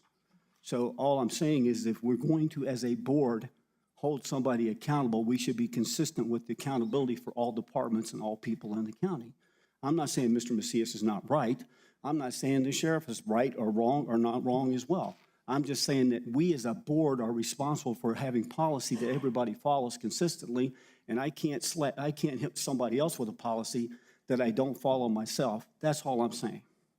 I'm sorry, Madam Chair, please understand. I would love to see all this get fixed and together, and we work as a team, as the county. But I can't see inconsistency between departments and people in the county used as weapons against other people. I don't care who they are. And that's my biggest concern here. Is it the sheriff right? Nah, I'm sure she's not perfect. Is Mr. Macias right? I'm sure he's not perfect. Hell, I'm not perfect. But I got to tell you, we got to figure out a way as a board to try to fix some of these policies or at least address some of these issues in a way that works for the public. That's all my comment is. And this kind of discussion, in my opinion, is not beneficial for us at the county. And I think you and I have had some of these conversations about how we are seen as a board at the county. These kind of discussions are not good for us. And thank you for your time. Thank you, Commissioner Reynolds. And what we were addressing was the concern that Commissioner Sanchez brought up about perhaps misrepresentations on Facebook regarding the county commission. And what was said on Facebook was not true. And so, do any other Madam commissioners? Chair, if I might. Yes, Sorry, Vice guys. Chair. I apologize. I think that, honestly, that the discussion here is, on all sides, is valid, and I think it needs to happen, but I think that we might need to look at utilizing a tool that is very underutilized here, and that is a work session, and maybe have a work session with the sheriff, county management, and ourselves, where it is a public meeting. We can iron out these things because it's currently 11:36, and we're still at staff or elected official comment. And I just don't know if this is the best use of our time to have these conversations during a BOCC when we have a lot of people in the audience here looking for us to continue this meeting. So if I may suggest, Madam Chair, maybe scheduling a work session before the February deadline for the budget. It's coming quick. So if I can maybe throw that out there and see if it sticks on the wall, I'd really appreciate it. Thank you, Vice Chair Sheljo Hernandez. And any other comments from the commission? Just to tie this up, I had requested a meeting with Sheriff Stewart and County Manager Macias, and then we'll move forward from there. Madam Chair, Commissioner Murillo. the only thing I was bothered, and I do request in the future with the Board of Commissioners and also elected officials, anything that be professional and do not place stuff on social media that's not true. That does bother me because we're not here to be smear campaigning others. And like it was stated before, bring it to the commission. I wasn't even aware about a PIO. I didn't even know about it. And don't come out on social media and say, oh, because of commission, when we don't even know what's going on. So I think it's as professional in suggesting that come to the commission here and talk to us here in front of everyone instead of publicizing on social media or the newspaper or in other meetings. That's all I have to say. Thank you, Commissioner Murillo. Anything else, commissioners? Thank you, Sheriff Stewart. Anything else? No, thank you. Have a good day. Madam Chair, I would just ask if we can get this scheduled, a work session scheduled in the next, get it on the books in the next 3 days, if we can all maintain that and get that email out so we can get that scheduled. And I believe I've already mentioned to Mr. Macias that will be scheduled, and also to the sheriff that will be scheduled in the next 30 days or so, and we'll get to the commission on that. That budget is due Yes. before the 30 days. Thank you. Thank you. Thank you, Madam Chair. All right, any other elected official that would like to come forward? I see Ms. Ortega and Mr. Reyes. Welcome, Ms. Ortega, our county assessor.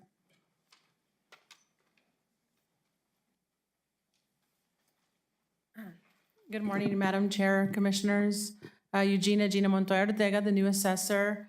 I'm looking forward to working with our county commission, as well as other elected officials, as well as our county manager, to help Doña Ana County and the assessment department move in the right direction in the favor of our taxpayers in the best way that we possibly can, along with my newly appointed deputy, Mr. Ruben Reyes.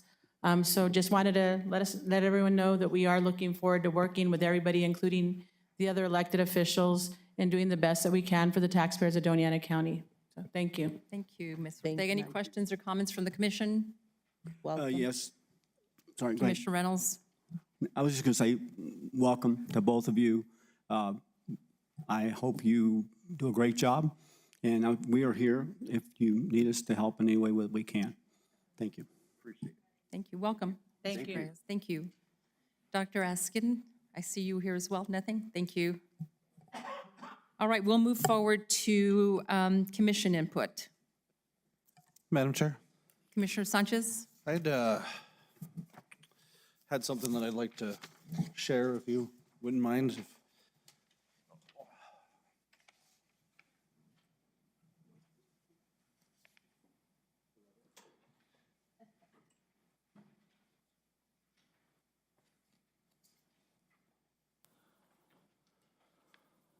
So, Mr. Macias, if you would join me up here. So this month, 5 years ago, Mr. Fernando Macias was hired as the county manager of Doña Ana County for his second tenure as county manager. Having been a county commissioner, senator, and a judge, along with positions outside of public service, has allowed Mr. Macias to bring his varied experience to serve the residents of Doña Ana County as well as the Board of County Commissioners.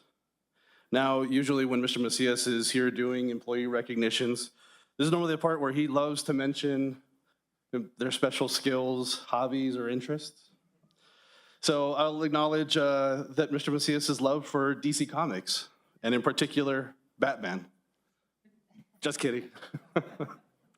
So all one has to do is to look, he's not wearing it today, but usually his tie clip or his office to know that he's really a Superman fan. Another thing that many of the county employees know about Mr. Macias is his love for Halloween.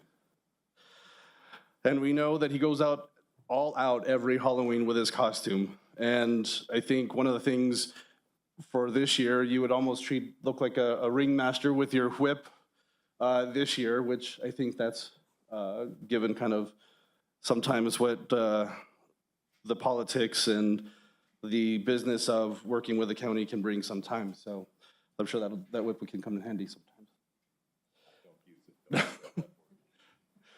And I'll say one other thing. I know you're probably licking your wounds after your Cowboys lost this weekend, so I know we won't dwell on that one. But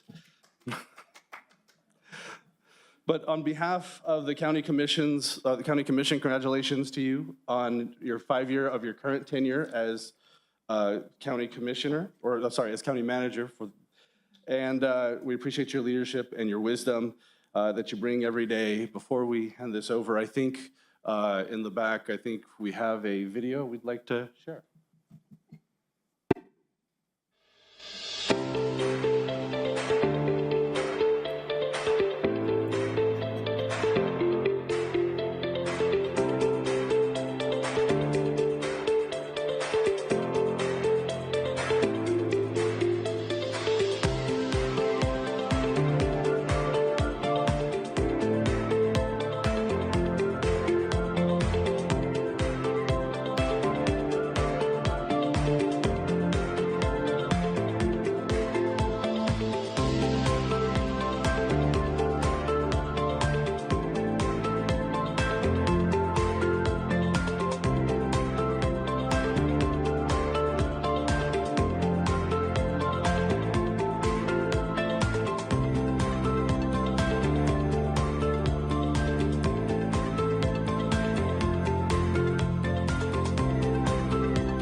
So, and to read the plaque to Fernando R. Macias in appreciation for and recognition of 5 years of dedicated service to Doña Ana County on behalf of the Board of County Commissioners from January 7th of 2018 to January 7th of 2023.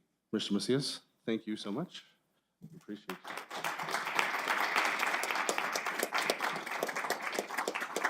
And I know, did want to invite, we have a couple of guests. I'd like to invite you all up to come up and say a few words, and same thing with the commission, if you'd like to add as well.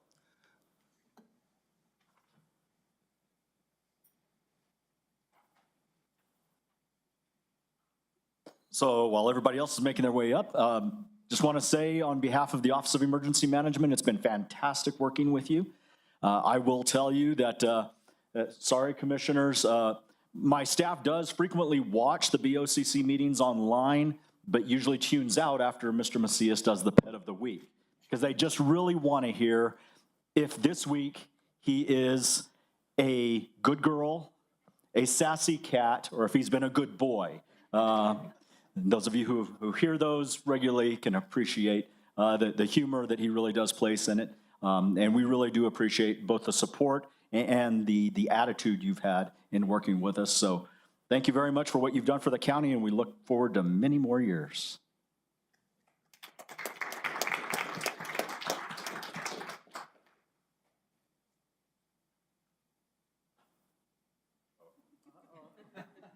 It's my turn. Do you trust me?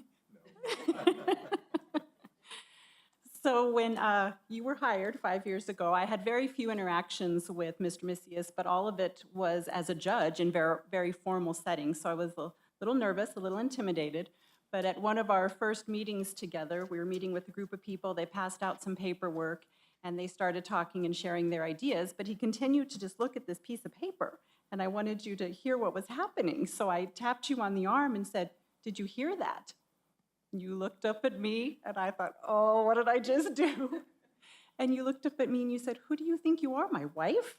And then you laughed. So that really broke the ice. I realized that you have a sense of humor, and I really appreciate that sense of humor. I'm very comfortable walking into your office and asking questions, sharing information, asking you to do cartwheels when we accomplish things, because we've made many, many accomplishments over the last 5 years. We've also had a lot of challenges, but I really appreciate that you always push for more, you always push for better, and I think our county is better off as a result. So I thank you, and I look forward to many more years, and I figure as long as I don't show you up in the hair department, we'll do just fine together.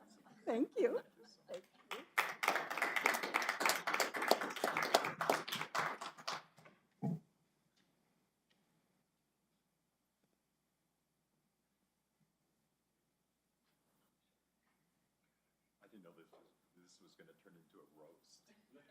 Madam Chair, perhaps you should swear me in? If you insist. No, actually, Fernando, as you well can remember, I'm sure, we've known each other for 4 decades. And you know you're starting to age yourself when you start looking in the past in reference in decades rather than in years. But nonetheless, 40 years or so.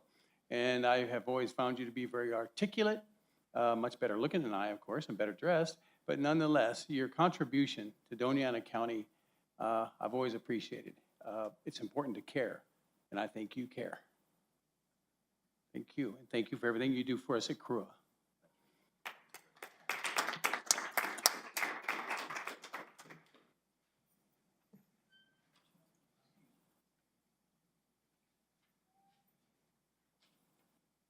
Good morning. Last but not least, hard acts to follow, but I wanted to thank you for your service, your leadership, service to the community, and also for always remembering the employees and the importance of our compensation and benefits to recruitment. But for the leadership, I have learned a great deal from you in your 5 years, and I also hope there are many more to come. So thank you.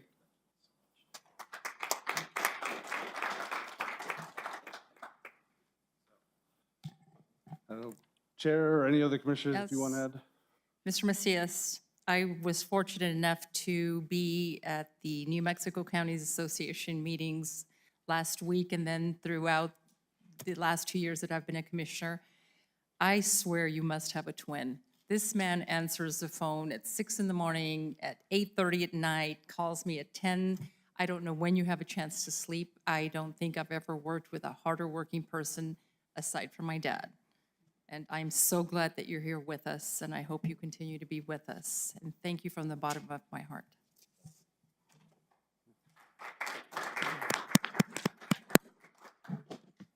Madam Chair.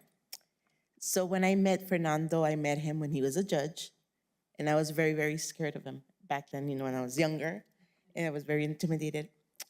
And I do want to say that now that I have him as a county manager, he's been a very caring person.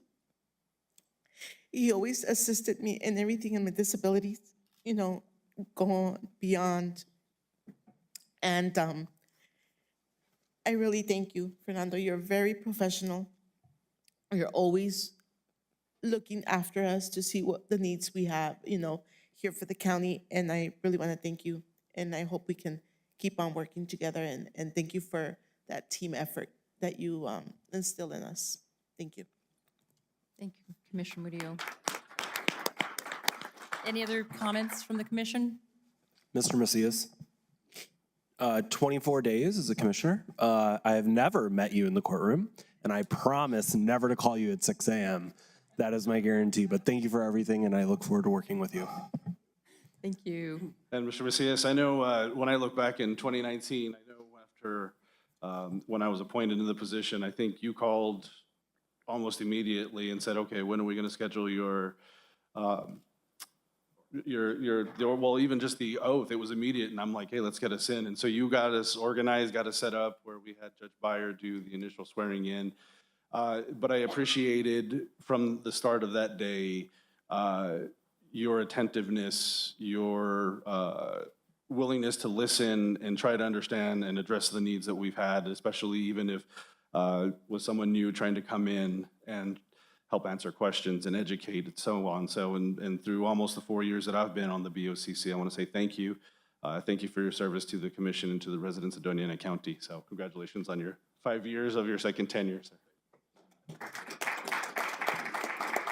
Madam Chair. Madam Chair.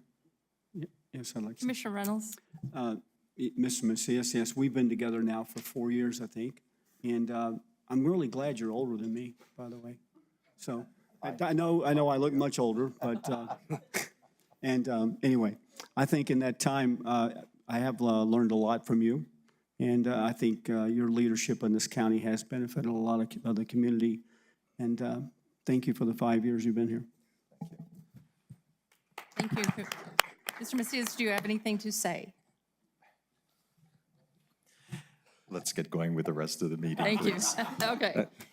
So one more, any other comments? Yes. I can come after you if you'd like, or. Go ahead. I did have, now we're back in, just a couple of questions. Actually, one, Mr. Macias, back when we had as we were at the Association of Counties meeting last week, it reminded me when getting some business cards from Santa Fe County and a couple of the others, that the logos and the brand redesign that you had that we had looked at before before the pandemic, before several things kind of just kind of really took front and center stage. I don't know whatever happened with the rebrand of the county logo, and didn't know if we have any updates, if we've ever made any other progress with that. We really haven't made progress. We've looked at some options to replace the current logo. The one that came closest so resembled the one that you have there from Santa Fe. I really thought it was just too much of a copying of that. We certainly are able to go back and begin to look at the designs again. Part of it is because I've felt that, quite honestly, some of what we were looking at and the options that we were looking at didn't really look better than what we currently have. But it's a search that we keep looking, even though we have dealt with some professional artists in terms of coming up with different renditions. Thank you. And I mean, I'd like to, I don't know, in fact, that even the other commissioners have kind of seen, I've only seen, like I said, the logos that are here, and it was just like what Santa Fe County had. I don't know if there might be an opportunity we could have like an update in a future BOCC meeting, And even, maybe even charting a path of where we'd like, maybe we'd like to go with it. Right.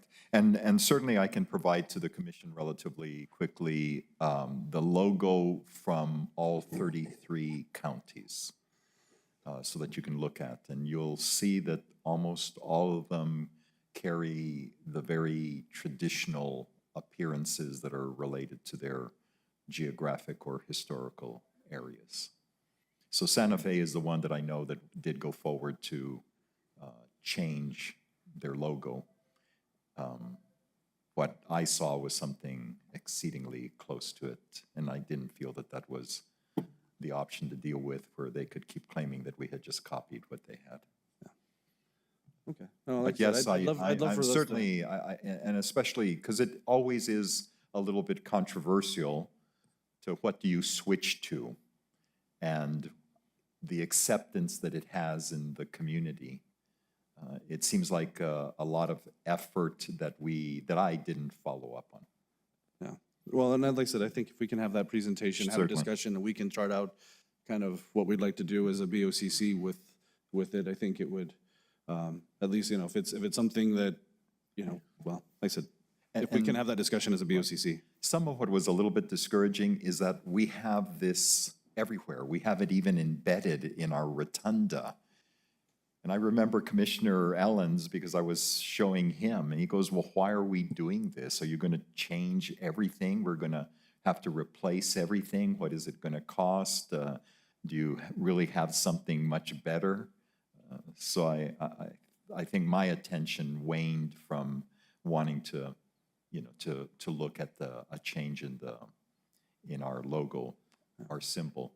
But if the commission feels that it's good to have a chance to look at things and to see what options may be out there, we certainly can get that onto an agenda. Yeah. I mean, I'd love to see us look at other options from the Conquistador. That's just me personally.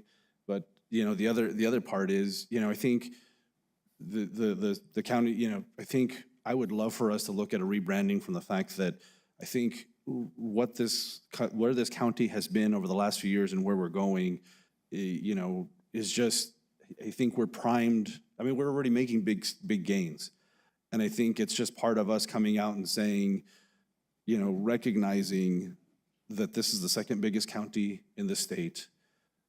We're starting to really kind of come into our own with economic development and kind of, where does that go? And kind of take that as a, for us to kind of take that leap forward and launch from that. But that's just me.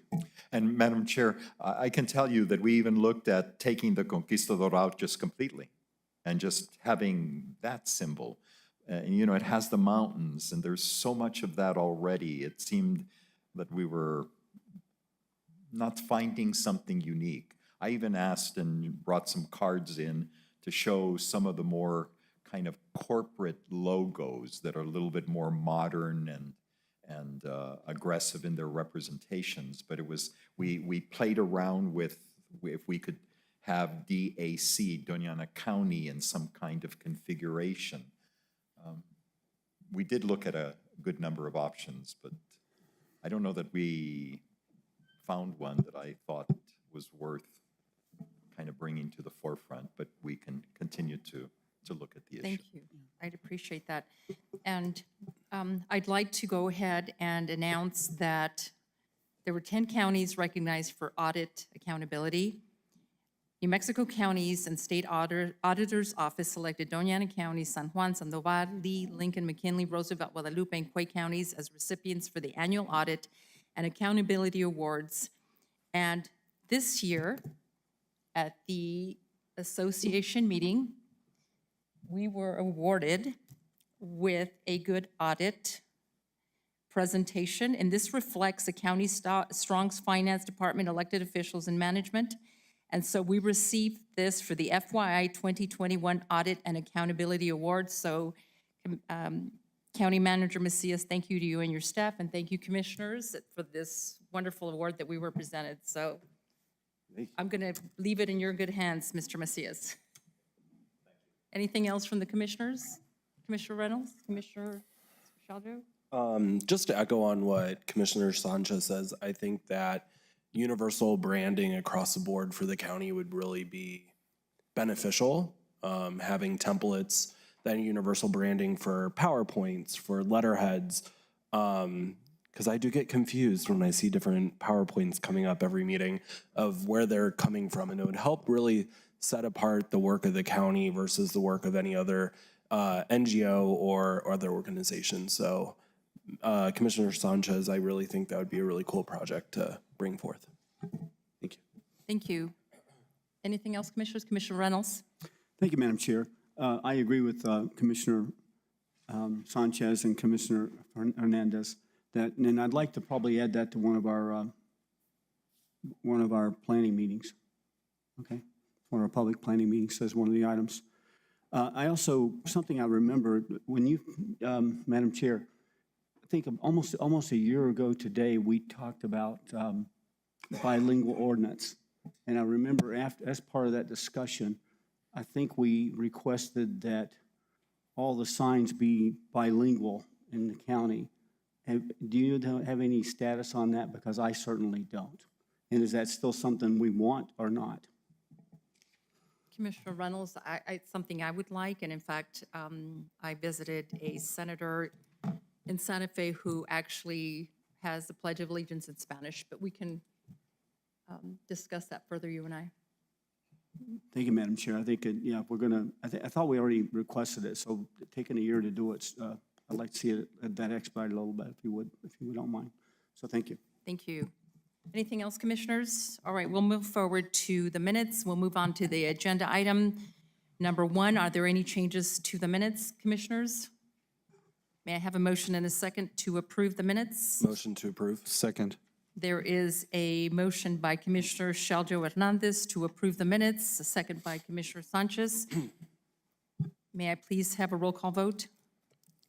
Commissioner Murillo, Yes. Commissioner Reynolds, Yes. Commissioner Sanchez, Yes. Vice Chair Shaljo Hernandez, Yes. and Chair Chaparro. Motion carries 5-0. We will move on to presentations and proclamations. Agenda item number 3, to proclaim January as Youth Mentoring Month in Doña Ana County. May I please have a motion and a second? So moved. Second. I have a motion by Commissioner Shaljo Hernandez, second by Commissioner Sanchez. Commissioner Reynolds? Thank you, Madam Chair. This proclamation, January being proclaimed to be the Youth Mentoring Month in Doña Ana County. It's kind of interesting about this because this does not represent like a single organization like many of our proclamations do, but it does proclaim January as the Youth Mentoring Month. And there's several organizations represented with this that actually help with the youth in our county, and we'd like to recognize all of them. Some are on the proclamation, some are not. But organizations like the Boys and Girls Club, Big Brothers, Big Sisters, AmeriCorps, Kids Can, Community Action Agency, and 2 that aren't mentioned on the proclamation, which I think were actually very valuable, the Martin Luther King Youth Leadership Program that actually Sergeant Cotton from the Sheriff's Department actually runs that program. And then the last one, surprisingly, I don't know if we do enough or say enough or understand enough about the Extension's 4-H program. I've had the opportunity over the last couple of years to actually be a part of their celebration at their awards dinner and also at some of their events when they do their stock showing and stuff. And I got to tell you, the extension program for the 4-H has every one of those young leaders, they're pretty much doing everything. So it's these kind of programs that we want to recognize with this proclamation of Youth Mentoring Month in Doña Ana County. Mr. Macias, would you please read the proclamation? Madam Chair, with your permission.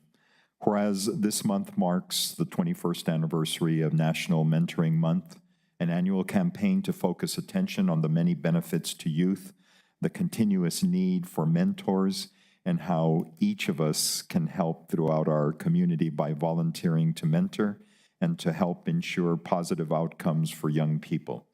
And whereas mentoring programs like Boys and Girls Club, Big Brothers, Big Sisters, AmeriCorps, Kids Can, Community Action Agency make our community stronger by fostering impactful relationships that help increase social capital for young people and provide invaluable support networks. And whereas career exploration begins when mentoring plays a pivotal role, equipping mentors with the skills needed to support the professional transition young people need. Youth receive support in supporting career goals and building skills that they can use in the workplace, which in turn help enhance positive outcomes for young people and their first employers. And whereas youth who meet regularly with their mentors are 54% more likely than their peers to not use drugs and 27% less likely to start drinking, an estimated half of today's young adults reports having a mentor in their youth, a rate that appears to have risen steadily for the past several decades. And whereas mentored youths are also more than 52% less likely than their peers to skip a day of school, youth who face an opportunity gap and have a mentor are 55% more likely to be enrolled in college than those who did not have a mentor. We encourage everyone in our community to consider mentoring and help recruit caring adult mentors. Now, therefore, the Doña Ana County Board of County Commissioners does hereby proclaim the month of January as National Youth Mentoring Month. Madam Chair, a proclamation for the consideration of the Commission. Thank you, Mr. Macias. Any other comments from the commissioners? May I have a roll call vote? Commissioner Murillo, Yes. Commissioner Reynolds, Yes. Commissioner Sanchez, Yes. Vice Chair Shojo Hernandez, Yes. Chair Chaparro. Yes. Motion carries 5-0. We will now move on to the consent agenda. Are there any Madam Chair. items? I'm sorry. Madam Chair. I'm sorry, I think, is there someone here from the audience that represents the youth group? I think they wanted to speak. Yes. Thank you. And do Sorry we have a about that. proclamation? Sorry, yes, I'm Daisy Maldonado with the Empowerment Congress, a program that's being incubated by Community Action Agency along with Kids Can, along with, and I'll let Stephanie come and introduce herself. We both have youth programming within the county and want to be part of the proclamation. And we thank the commission and thank you, Chair and Commissioners, for passing the proclamation and remembering the importance of our youth in our communities. Thank you. Thank you so much, and I apologize for getting ahead of myself. If I can quickly just say, because I really appreciate that AmeriCorps was listed on there, but just to remember the youth and starting at a very young age, we kind of wait till they're middle school, high schoolers, and then we want to try to fix them of some sort, but it all starts in the very beginning. Our kinders, our first graders, if we start there, they can be productive young adults in our community. So thank you guys, I appreciate the support. Would anyone else like to say something? Please step up. Hello, my name is Angie Frias. I'm also with Descolonizarte through Empowerment Congress and Community Action Agency, and I'm very proud to be here and see this proclamation take place. I've been working with youth since Mr. Macias was a judge, and I was working with youth that he would put through FYI. So I'm very happy to be here, and thank you guys for signing that proclamation. Okay. Madam Chair, can we present the proclamation and get some pictures, please? Thank you. Thank you.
All right, Commissioners, we're moving on to the consent agenda. Is there any item that any commissioner would like to pull from the consent agenda? Hearing none, may I have a motion and a second to approve the following items, 4 through 10 on the consent agenda? So move. Second. The motion is made by Commissioner Murillo, seconded by Commissioner Shaljo Hernandez. Anything from any of the commissioners? Roll call vote, please. Commissioner Murillo, Yes. Commissioner Reynolds, Yes. Commissioner Sanchez, Yes. Vice Chair Shaljo Hernandez, Yes. and Chair Chaparro. Yes. Some of these consent agenda have resolution numbers. Item number 6, 2023-13. Item number 7, 2023-14. Item number 9, 2023-15. And item number 10, 2023-16. Thank you, and that motion carries 5-0. We will move on to approvals. Agenda item number 11, the mid-year budget revision and budget resolution for fiscal year 2023. May I have a motion and a second? So move. Moved by Commissioner Murillo, seconded. Second. Second by Commissioner Reynolds. Ms. Daywood. Good morning, how are you? Good morning, Commissioners. Today, I will be presenting the FY23 mid-year budget adjustments. Our fiscal year begins in July, so end of December is our mid-year, and usually during the month of January, we come before the board with our mid-year adjustment requests. The first request that we have is for increasing the revenues. This is from Local Assistance Tribal Consistency Fund. We received 4.729 million. This was given to us by U.S. Department of the Treasury as part of American Rescue Plan Act, and this is to help as general revenue enhancement program and can be used for any county purpose. So we are recording the first payment that we received as a revenue. We started receiving in September 2022 a cannabis excise tax. So far, we have received 33,930. For the entire fiscal year, our expected revenue is 95,000. So we are increasing our revenue budget by that amount. We also have to pay 3% administrative fee to DFA for these taxes. So we are budgeting an expense of 2,850 to cover the admin cost. The next couple of adjustments are all related to the fire excise tax. The first one is a request for 850,000. This is for Fire Station 5 remodel, construction, and expansion. The second request is for $549,058. This is for a fleet command vehicle. The cost for the vehicle was $847,000. Fire department received a state grant for $300,000 to cover part of the cost. Rest of it, $545,000, we are requesting to increase the budget. For the upgrade for fire trucks, the amount requested is $100,000. This would be to upgrade emergency lighting, warning systems, interior, and safety response equipment. $70,000 is being requested to equip 3 response vehicles with lights, sirens, radios, and markings. Security upgrades for $200,000 for all the fire stations, and the request for radio communication projects is $1.74 million. This is to purchase equipment that will allow which can be operated on the New Mexico DOIT radio systems. It includes a request for 132 mobile radios, 156 portable radios, and 144 pagers for volunteers. The total amount from fire excise tax is $3.5 million, and this is coming out of fire tax reserves, which are restricted in nature. The next request is to increase the expense budget for safety net care pool payments by $670,000. The county pays this based on last year's total gross receipt tax. Then the money is distributed to qualifying hospitals. There is enough sufficient cash reserves to cover these increases. For the detention center, we have seen increase in revenue from federal care of prisoners. And we have also seen an increase in overtime and incentive pay. So we are requesting to adjust the revenue budget by $500,000, as well as the expenditure budget by the same amount for detention center. The next request is for constituent services for $107,695. They have been using the county action request form system, which for the last 15 years, which was developed by IT. So they would be upgrading it to customer relationship management, CRM software, which will give them additional capabilities to improve efficiency in response to requests and track and report on it. The next adjustment is for the CRUA contract. It was revised after 10 years, and it was effective in November. We are the fiscal agents. Previously, the amount was $174,000. Now it has been increased to $350,000. So we would be increasing the revenue budget by $133,000 for this fiscal year. For utilities, the request is for an expense of $42,521. This is to replace the flow meters, which are required to be in compliance with New Mexico Environmental Department permits. For HHS, we are requesting to increase the revenue and expenditure for a grant for $20,000. This is budget for 1 year of the grant carryover balance. For fire distribution and EMS, we received more than what we had budgeted. For fire protection fund, we received $158,643 more, and for EMS, $427 more. So we would be increasing both our revenue and expenditures for these, for additional amounts received. The next budget revision we have is for DASO. DASO applied for and received Law Enforcement Retention Fund for the purpose of employee retention. New Mexico Department of Public Safety identifies the officers based on applications received.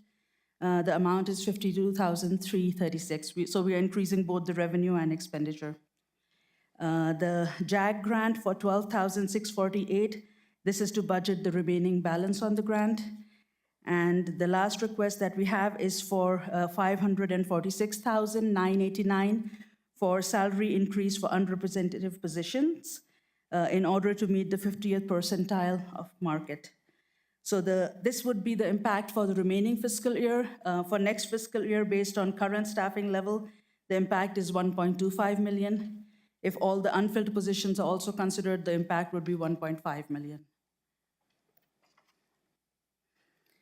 So this is a summary of all the budget adjustments which were just presented. On the revenue side, the biggest one is the Local Assistance Tribal Consistency Fund, $4.7 million that we received from US Treasury.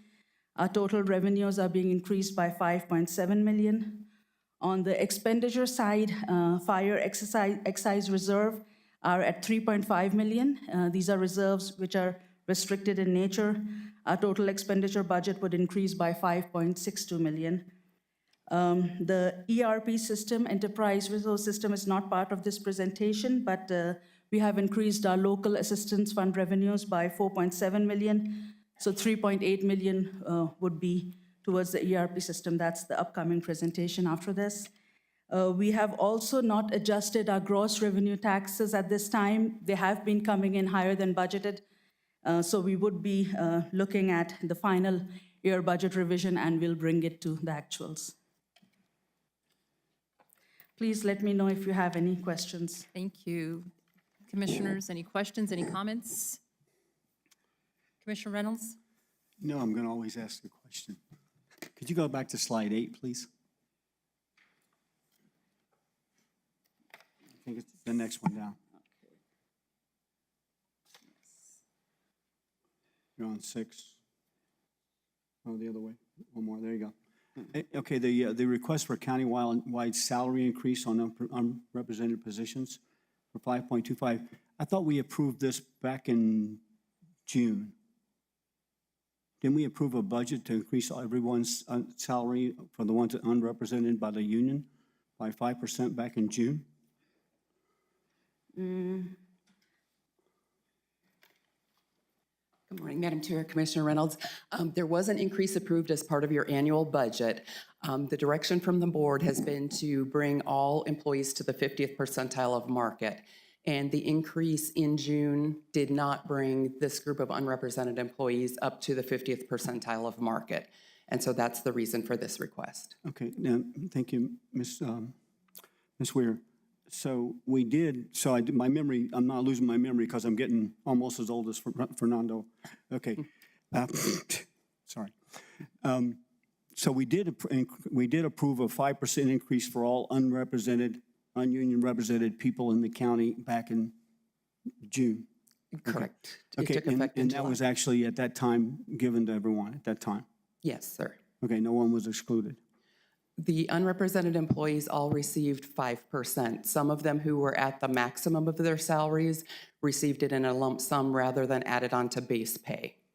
Okay, why would that, how would that happen? Why would that happen? Because I'm confused.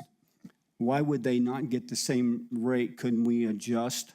Don't we, can't the board adjust the salary bracket to accommodate them to receive it as pay as opposed to a lump sum? And let me say why I asked that question. It's because if you give it to them as a lump sum, it doesn't go into their para calculation, so it does affect their retirement. And we don't do that for Fernando or other employees, so why do we not do that for all the employees? Madam Chair, Commissioner Reynolds, it is because the board has established a pay plan, so one group of employees has a separate step plan from the other unrepresented, and the commission had previously approved that if the amount exceeded their steps, that it be given in a lump sum, and that was done through a specific resolution. With regard to other positions, we always have established ranges for salary, and we need to move them in an equitable manner, so you can't just move select ranges out of the whole compensation structure and maintain the equity and parity that we're required to under state and federal law. Well, and that's where I'm kind of confused, is because under state and federal law, I think this is potentially a violation of the way that we are actually supposed to provide pay, because I don't think we can say, look, we're going to give you a pay increase, but we're going to give you a lump sum, even though everybody else is getting a pay increase. So I think there's not a parity there that you're talking about. That's my confusion. So if we say, look, you only make $10 an hour, so I'm going to give you 5%, but you make $100 an hour, so I'm not going to give you the 5%. I think that destroys the parity that you're talking about that we're trying to achieve. Please educate me, as I don't understand that. Being coming from business, we don't have that problem. So I'm trying to understand the problem. Madam Chair, Commissioner Reynolds, we underwent a compensation study, and the compensation study looks at the appropriate market ranges for positions. And part of the accountability to taxpayers is making sure that we have appropriate ranges and that we're not either underpaying employees or overpaying employees based on the market. The previous direction of the board had been to maintain the 50th percentile of market for employees, or to actually achieve 50th percentile of market, because we were below that. And so as long as we are following a structured, objective plan, it is not uncommon in any industry where a person is at the top of their salary range for them to receive a lump sum in lieu of continuing to expand a range beyond what the market value of a position is. My concern about that is a small concern. My concern about that is some of the value of working for the county is that we provide retirement benefits that a lot of other people don't. So maybe we as a board should actually adjust that structure somehow to accommodate for the people that are at the highest level of the salaries, of the grid, so we can make sure that they get the same benefits as everyone else. And do you think that's a good idea, or is there something you could present to us as a board option later?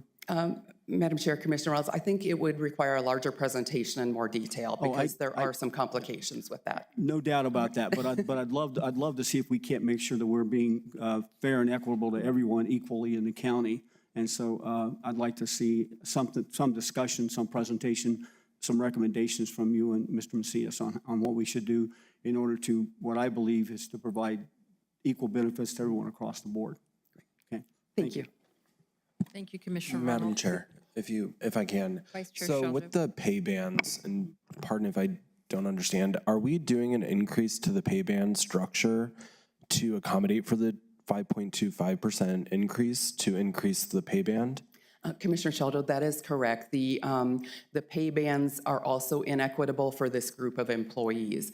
And it has become more apparent now that we have finalized the union contracts, because in a couple cases, we actually have supervisors who are making less than those they supervise because the union positions moved and this pay band did not. So yes, sir. Okay, and then on the lump sum, is that taxed differently as a bonus compared to normal income? No, sir, it's taxed just as normal income. Okay, thank you. Thank you, Commissioner Sheljo Hernandez. Any other comments? I would just like to say thank you, Ms. Weir. Commissioner Sanchez? Thank you, Madam Chair. And I think this is for Mr. Macias. I don't know if you can help answer. I know we are still awaiting funds from the state regarding La Union and the mitigation that was done with that. Have we had any word on when we'll be receiving those funds from the state? I think Stephen Let's see, I had been discussing it with Stephen because it was an issue that came up at the county manager's affiliate this past week in terms of the slowness of it. But we do already have an agreed upon amount that will be reimbursed to the county. I don't believe that we have received it in terms of the monies that the county fronted on La Union. But part of it is the kind of the turnover at Homeland Security and the fact that they also wanted us to ensure that we made a claim against the county's own insurance in order to then they would make up any kind of difference. Okay, I think that was with our visit last week to Santa Fe, that was one area I forgot to ask for an update, so thank you for that. Thank you, Commissioner Sanchez. Any other comments, questions? Thank you. May I have a roll call vote on that, please? Commissioner Murillo? Yes. Commissioner Reynolds? Yes. Commissioner Sanchez? Yes. Vice Chair Sheljo Hernandez? Yes. And Chair Chaparro? Yes, motion carries 5-0. Thank you, Ms. Taiwo. Thank you. This item has a resolution number. It's 2023-17. Thank you. We'll move forward now to agenda item number 12, resolution opposing the transport of high-level nuclear waste through Doña Ana County and the construction and operation of high-level nuclear waste disposal or storage facility in New Mexico. May I have a motion and a second? Motion to move. I move. Second. There is a motion from Commissioner Reynolds, and the motion has a second by Commissioner Sheljo Hernandez. Ladies and gentlemen, this was brought to my attention by Senator Jeff Steinborn, and I will read. We oppose high-level nuclear waste throughout Doña Ana County. We oppose transporting high nuclear waste throughout Doña Ana County and the construction and operation of a consolidated interim storage facility in our state, which is known as the SISF. Holtec International seeks to build and operate a consolidated interim storage facility, CISF, in New Mexico to store up to 173,600 tons of spent nuclear reactor fuel and greater than Class C radioactive waste generated throughout the United States over 40 years. The Nuclear Waste Policy Act requires that the U.S. government establish a permanent deep geological repository for permanent storage of high-level nuclear waste, but it has not been done. If CISF is built in New Mexico, we, along with the federal and statewide elected officials, are concerned that the nation's high-level nuclear waste will be permanently stored in our state, exposing us to long-term storage risks. Lastly, NRC estimated that up to 13 rail accidents while transporting this waste to a permanent repository, which represents an unacceptable risk to the state. According to Holtec International, local governments, meaning that Doña Ana County and the state would be responsible for any emergency response needed, and that is unacceptable to this commissioner. Exposure to high-level nuclear waste can be fatal or lead to birth defects, genetic damages, and different types of cancer. We're also keenly concerned about the potential damage to the environment and our local economy. And commissioners, I'd just like to point out that if Holtec does moved forward and approved with its application, there would be 60 sites disposing of nuclear waste coming from all over the country and would be deposited into New Mexico. And Commissioner Reynolds, I know you're shaking your head. I know you probably have something to add to that. How much radioactivity do we need in our state? That's my question. I mean, do we need any, or do we need a lot, or do we need none? What benefit is it to us and our constituents? It's not. Precisely, and it's proposed that this nuclear waste be deposited in the eastern part of the state, and as the commissioners are well aware, there was an earthquake in Carlsbad not too many weeks ago. And so we're not sure of the stability of the containers that the nuclear waste will be contained in. And so I ask you to join me in opposing this with this resolution. Any other comments, commissioners? And Mr. Macias, do we have the resolution there? Or do I have that? I think we just vote on it. We've already had, it's been properly motioned and seconded. Unless there's a public comment. we Any can other just vote. comments? Thank you. Thank you. May I have a roll call vote? Commissioner Murillo, Yes. Commissioner Reynolds, Yes. Commissioner Sanchez, Yes. Vice Chair Shaljo Hernandez, Enthusiastically, yes. and Chair Chaparro. Yes, motion carries 5-0. This item has a resolution number 2023-18. Thank you. We will move on to agenda item number 13, award contracts to Workday, Inc. and Collaborative Solutions, LLC for enterprise resource planning software and implementation services in the amount of $4,578,507 and approve associated budgets revision and resolution. Mr. Abruzzi, Thank you, Madam Chair. good morning. If I could get my presentation up. And if I may, I need a motion and a second. So moved. Second. There is a motion by Commissioner Reynolds, seconded by Vice Chair Shaljo Hernandez. Thank you.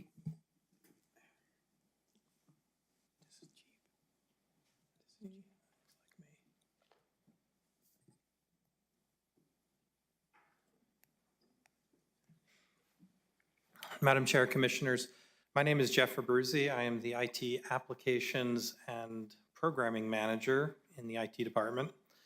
I'm coming before you to ask for your approval for funding for a project to replace our ERP software. Now, if you've never heard of the term ERP, it's a little confusing, but it's essentially the financial and human resources software that operates an organization. The current software that we have is an application known as Banner. It was implemented in the county in 1997, so we've been running it for 25 years. It's really intended for higher education. You'll still see it somewhat commonly in some universities. The vendor that the current vendor that writes the software does not sell to local government, and so it has to be sold to us through a third party and supported by that third party, not by the vendor that works on the software.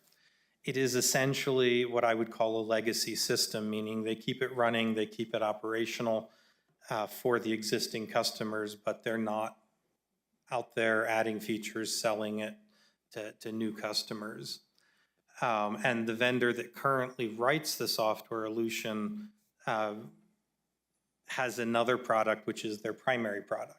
They really just bought the customers and not the software. It's an on-premise system, which means we need to maintain application servers, database servers, all sorts of intervening hardware and software.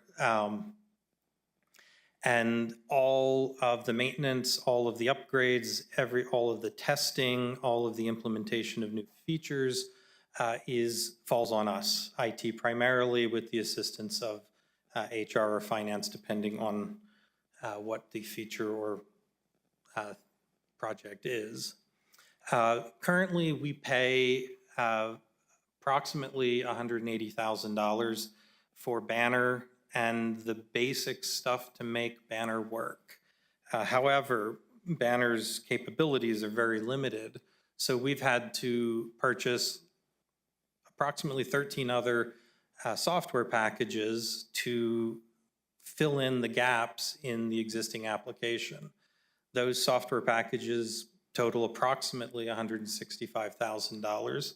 So between those and the Banner application, we're paying $343,000. But there's another cost to Banner, and that's the fact that everything that we do takes twice as long as it should. First of all, IT has to maintain and support the system. We spend quite a bit of time on that, approximately 2 FTEs. Many processes are complex or don't do everything we need, so we've had to build customizations, workarounds to make it functional. Departments, especially HR, but finance as well, have a lot of offline processes, Excel spreadsheets, paper, that they do to fill in the gaps on the software that hasn't really grown with us.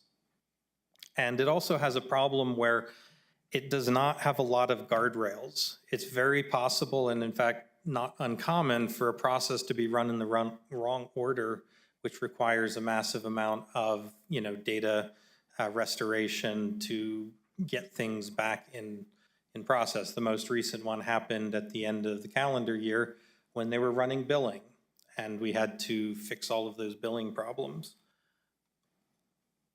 So generally speaking, it's not a user-friendly system. Users don't know anything other than the very specific tasks they've been taught how to do. Some of those tasks are very complex. IT is core in a lot of processes that we don't really need to be a part of, but we need to be there to make sure the system works properly. The system doesn't have what I call discoverability. This is a common term where you can figure out how to do something.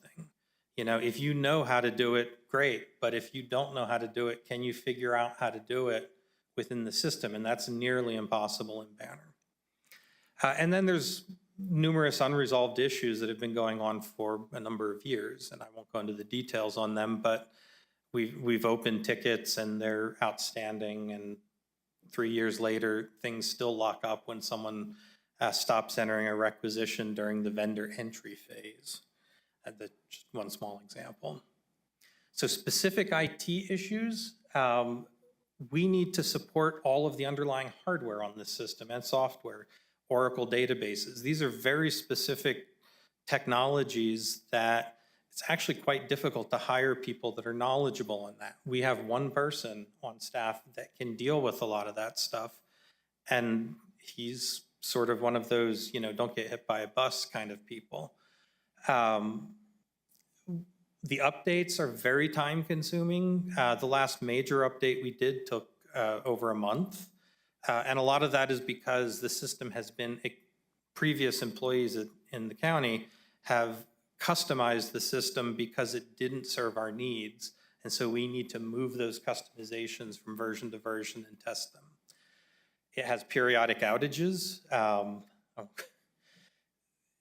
Not huge, but we'll have a half day down because the login part of the system doesn't work. Common things like that.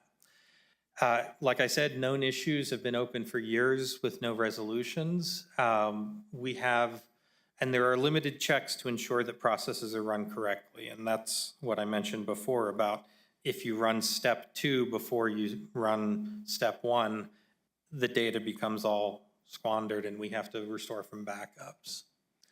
Human resources also has issues with the software. This is not solely an IT initiative.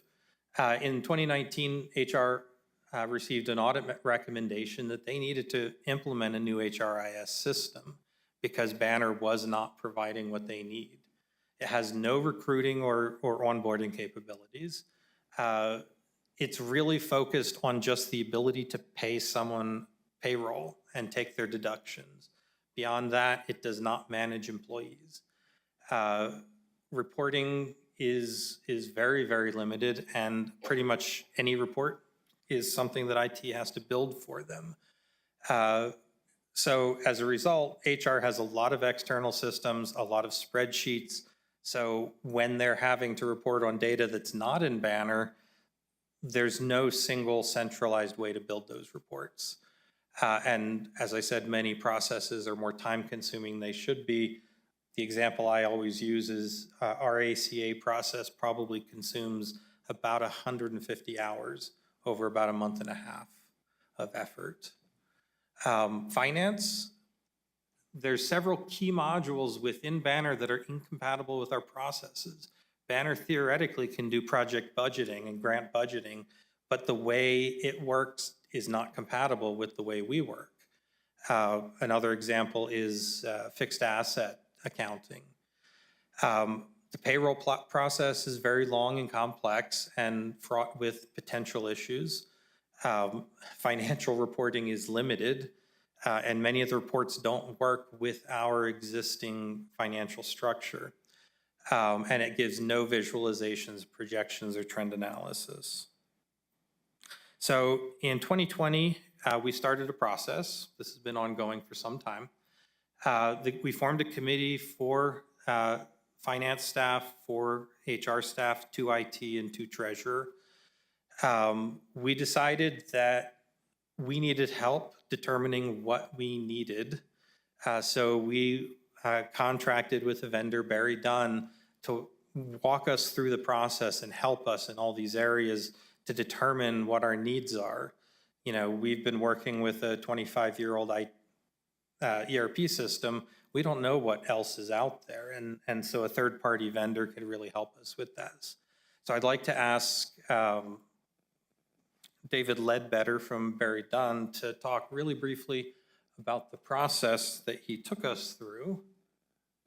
And I need to bring up his presentation. Just checking you all can hear me, correct? We can hear you, David. Perfect. And I'm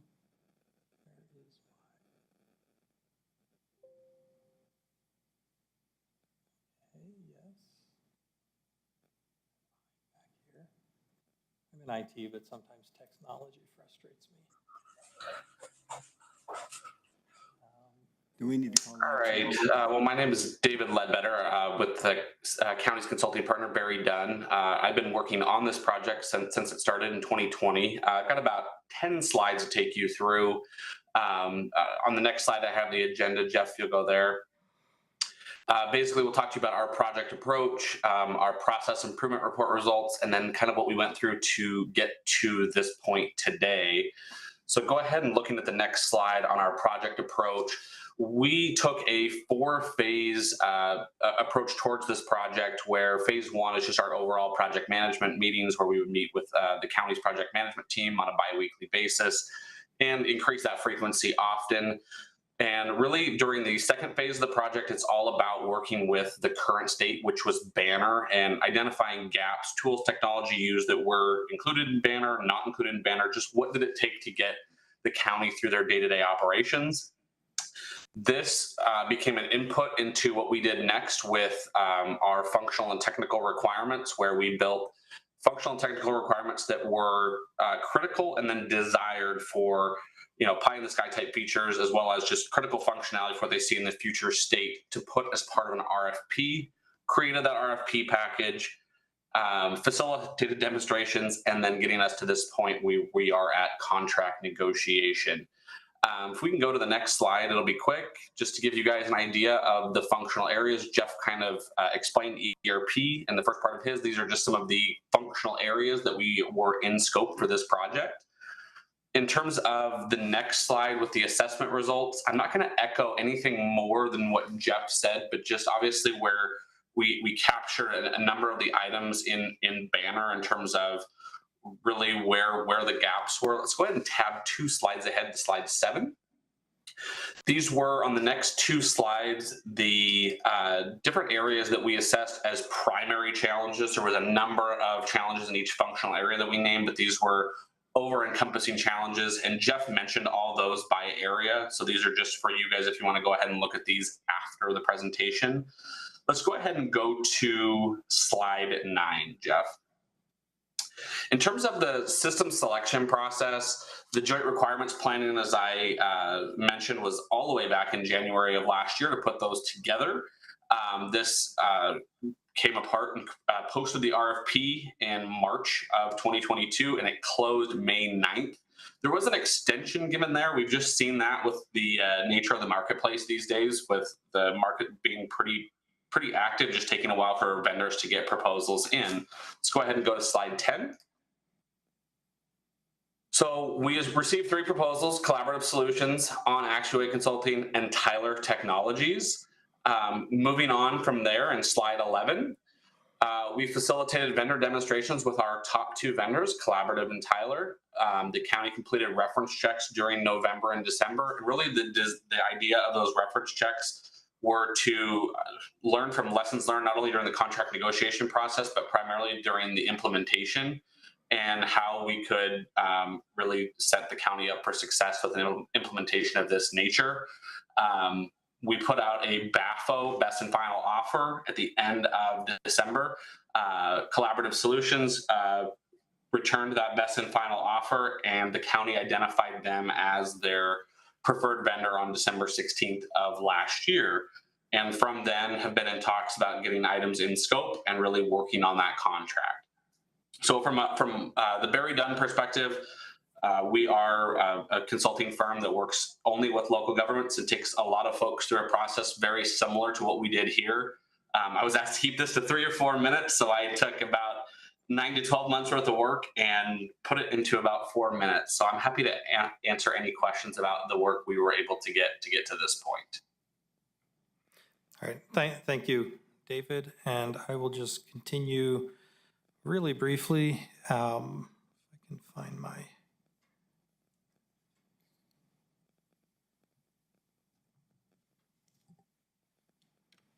All right, so after selecting Workday,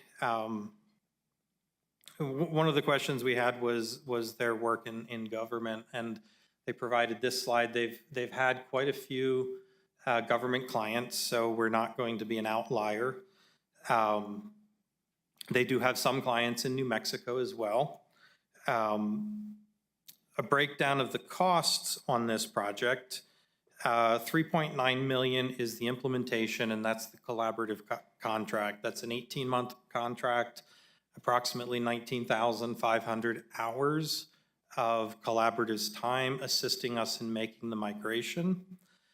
The Workday license, year 1 and year 2, we have a discounted because we won't be in full production. But by year 3, we will be using the application in full production mode. And the annual cost from that point, from the 596,000, will increase 2% a year for the duration of the 10-year contract. Now, I can predict just about anything except for the future. I asked Workday, do they have any statistics on improvements within their, or with customers after migrating to their systems? And they provided me some information, which I have here. Obviously, this is not us. In many cases, I expect better improvements because of where we are with our existing system. But if you look at, HR efficiency, there was one, like 21% average reduction of compensation planning time. The ability to fill positions quickly is a critical thing, and that's a very slow process right now because our systems work against us. Finance, they also provided similar information, 23% less time to go from requisition to purchase order. I don't know whether we do Sarbanes-Oxley, but 150% increase in automation there. You have these, I provided copies. These are obviously speculative, but I do think that everybody that is on this project expects that we will be able to function much better once we have a system that can work with us rather than against us. So that being said, if you have any questions for me or for David, and I believe I have someone from Workday and Collaborative on the line if you have specific questions for them. Thank you, Mr. Abruzzi. Commissioners, any questions, any comments? Madam Chair, I see we have a lot of our department heads over here. Is this a product that you all believe, by show of hands, that this is going to benefit you in your work? Yeah, okay. I have no other questions. Thank you.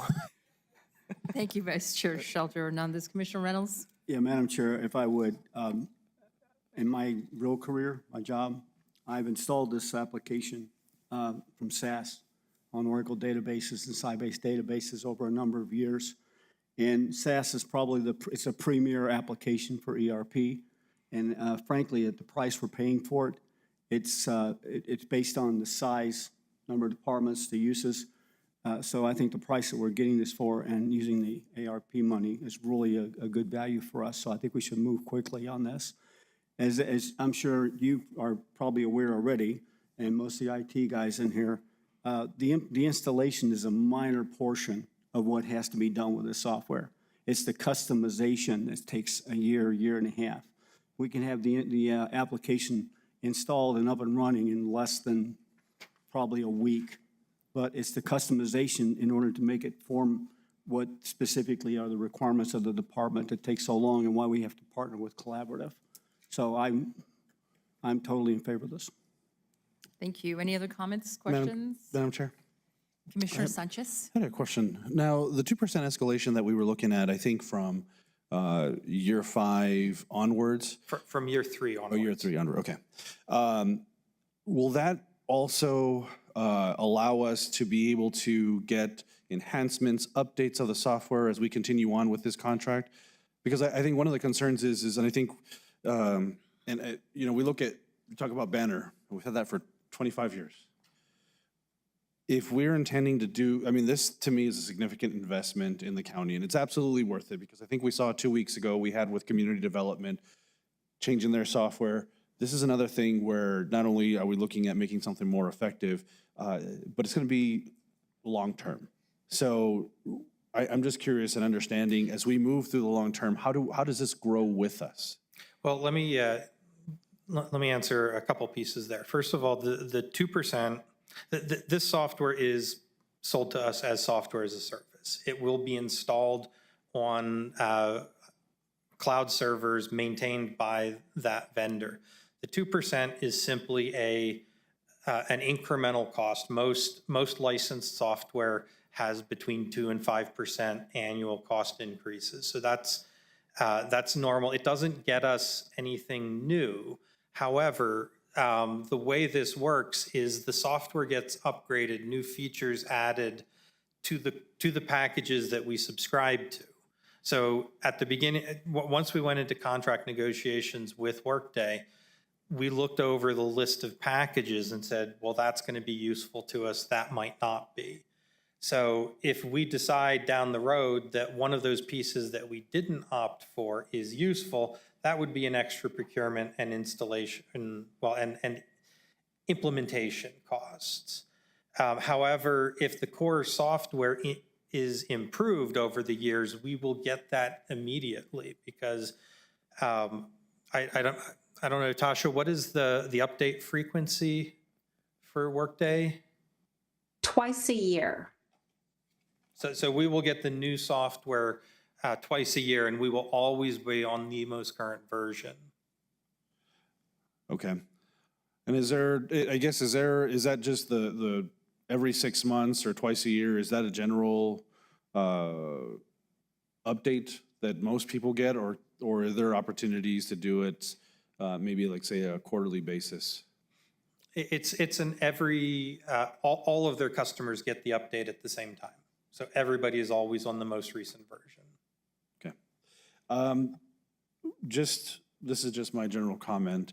I've had, I'm not sure if what we're getting is exactly the same thing, but I know I've had experience with Workday, particularly when it comes to HR processes.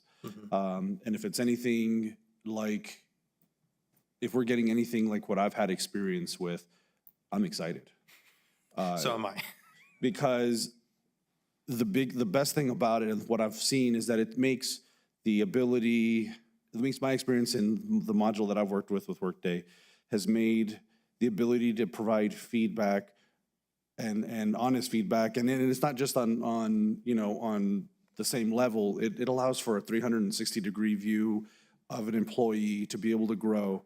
And I think for us in the county, where I would love to see HR and be able to have, and this is something I think Commissioner Reynolds will probably recall when we purchased the Franklin Covey training, how do we continue to grow our employees, make it, and this is more of to a culture thing, where it's okay to have feedback, and how do we get better at what we do? And at the same time, but how do we chart people's growth, and how do we identify,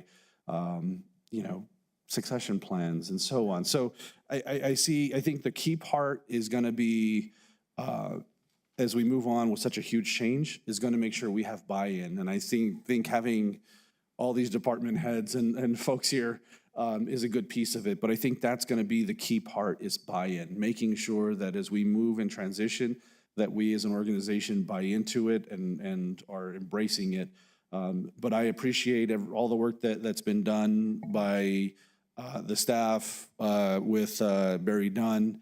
And I appreciate you, Jeff, also particularly talking about, highlighting the fact that you've been looking at the different modules. What do we need? Because that was going to be one of my questions is, do we have everything we need? So if that's the evaluation that you all have come up with, I'm fully in support of this.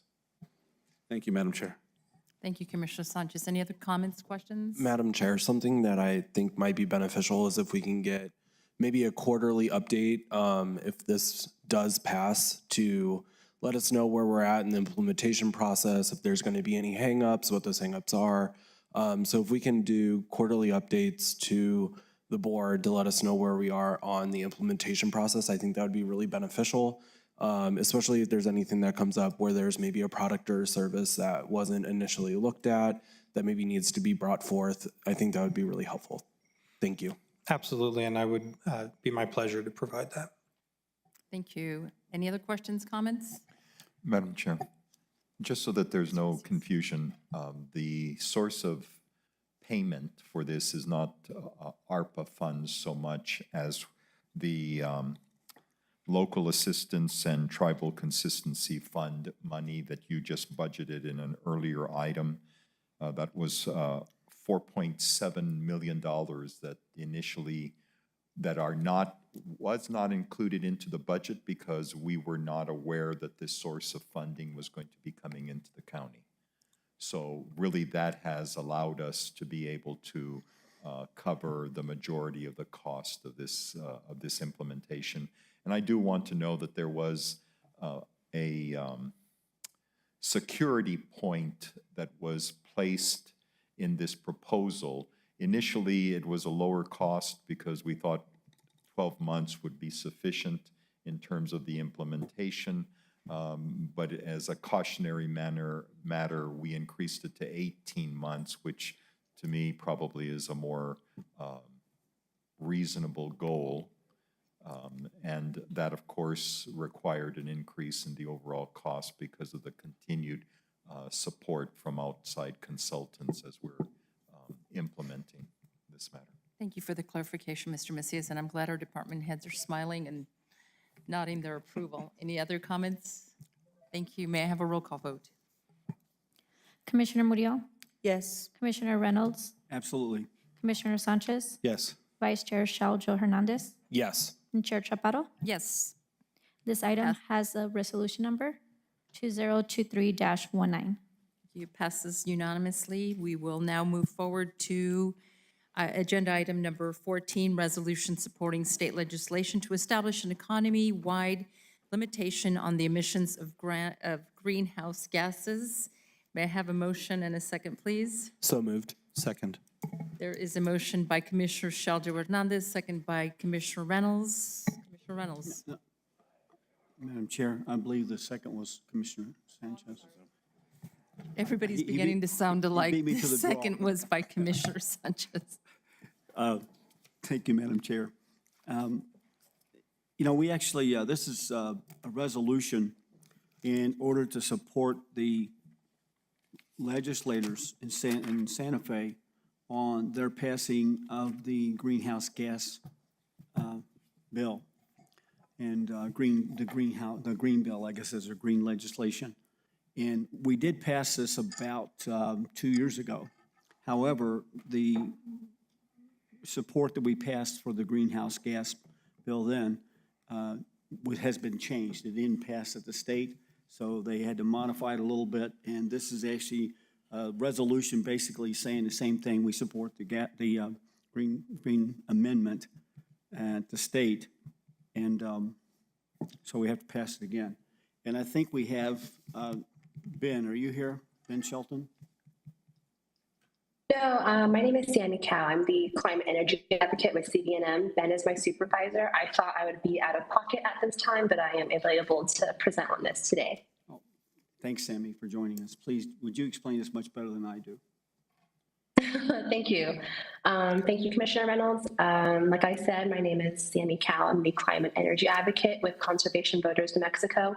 I just want to clarify, this resolution is being brought before you in efforts to gain local support for the 2023 Omnibus Climate Bill. It is different from the Green Amendment, and if there are questions around how the two are different, I'm happy to answer those later. The 2023 session has already kicked off, and we will soon be introducing the Climate Action Act. And today we are just building local support and the political will for us to be able to push that bill through the finish line and onto the governor's desk by the end of the session.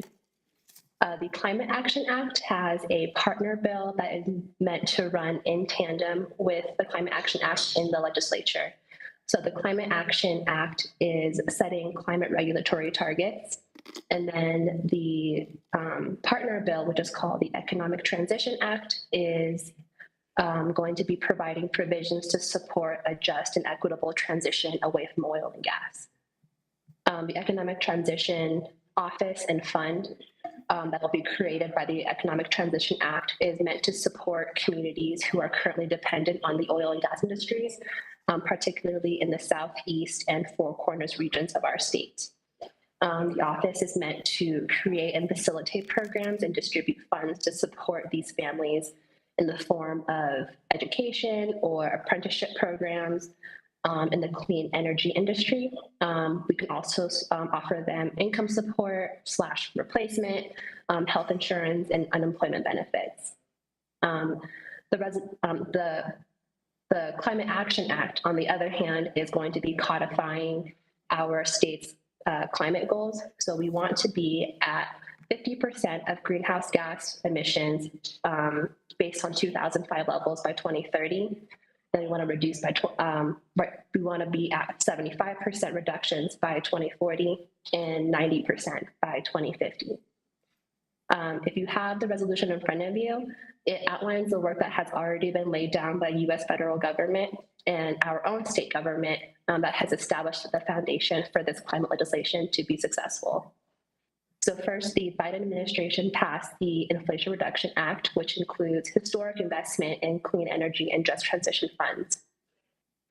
Governor Michelle Lujan Grisham signed her climate executive order in 2019 to boldly and aggressively address the climate crisis.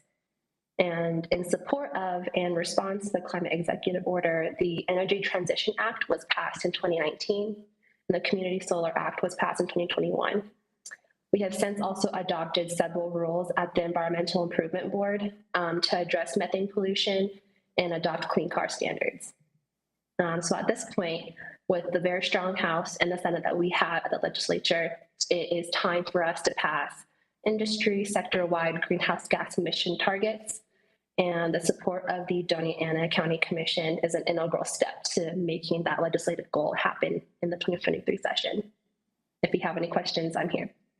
Thank you. Fellow commissioners, any questions, any comments? Hearing none, may I have a roll call vote? Commissioner Murillo? Yes. Commissioner Reynolds? Yes. Commissioner Sanchez? Yes. Vice Chair Joe Hernandez? Yes. And Chair Chaparro? Yes, motion carries 5-0. This item has a resolution number 2023-20. Thank you. Thank you, Amanda. Sammy, thank you for joining us. Thank you for having me. Thank you. We will now move on to agenda item number 15, an ordinance authorizing a property tax rebate to benefit low-income property taxpayers for the years of 2023 and 2024. May I have a motion? Second. I have a motion by Commissioner Reynolds and a second by Commissioner Sanchez. Mr. Gooden, welcome. Good morning. Good morning. Good Madam Chair. afternoon. Oh, afternoon, yes. Madam Chair, Commissioners, this is an item that we're required to bring before the board every odd-numbered calendar year. And it has to be done in January by statute. So we are here, we brought this 2 years ago, and so all except one of you got to hear what we had to say then. One of the things that was being asked for 2 years ago was, you have more updated data. Madam Chair, point of order. Right. This is not a quasi judicial process, is it? No, it is not. It's a legislative matter, so it's. Thank you.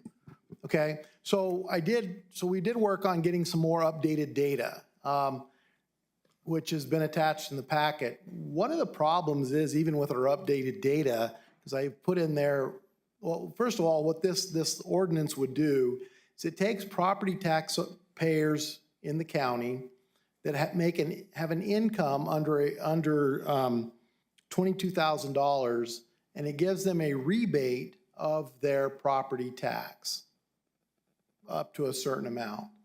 And even though that is claimed on their income tax returns, so what would happen is somebody that would qualify would fill out their state income tax return, they would claim this rebate, and the state would send that to them with their income tax refund. And then they would send us a bill to reimburse the state for that.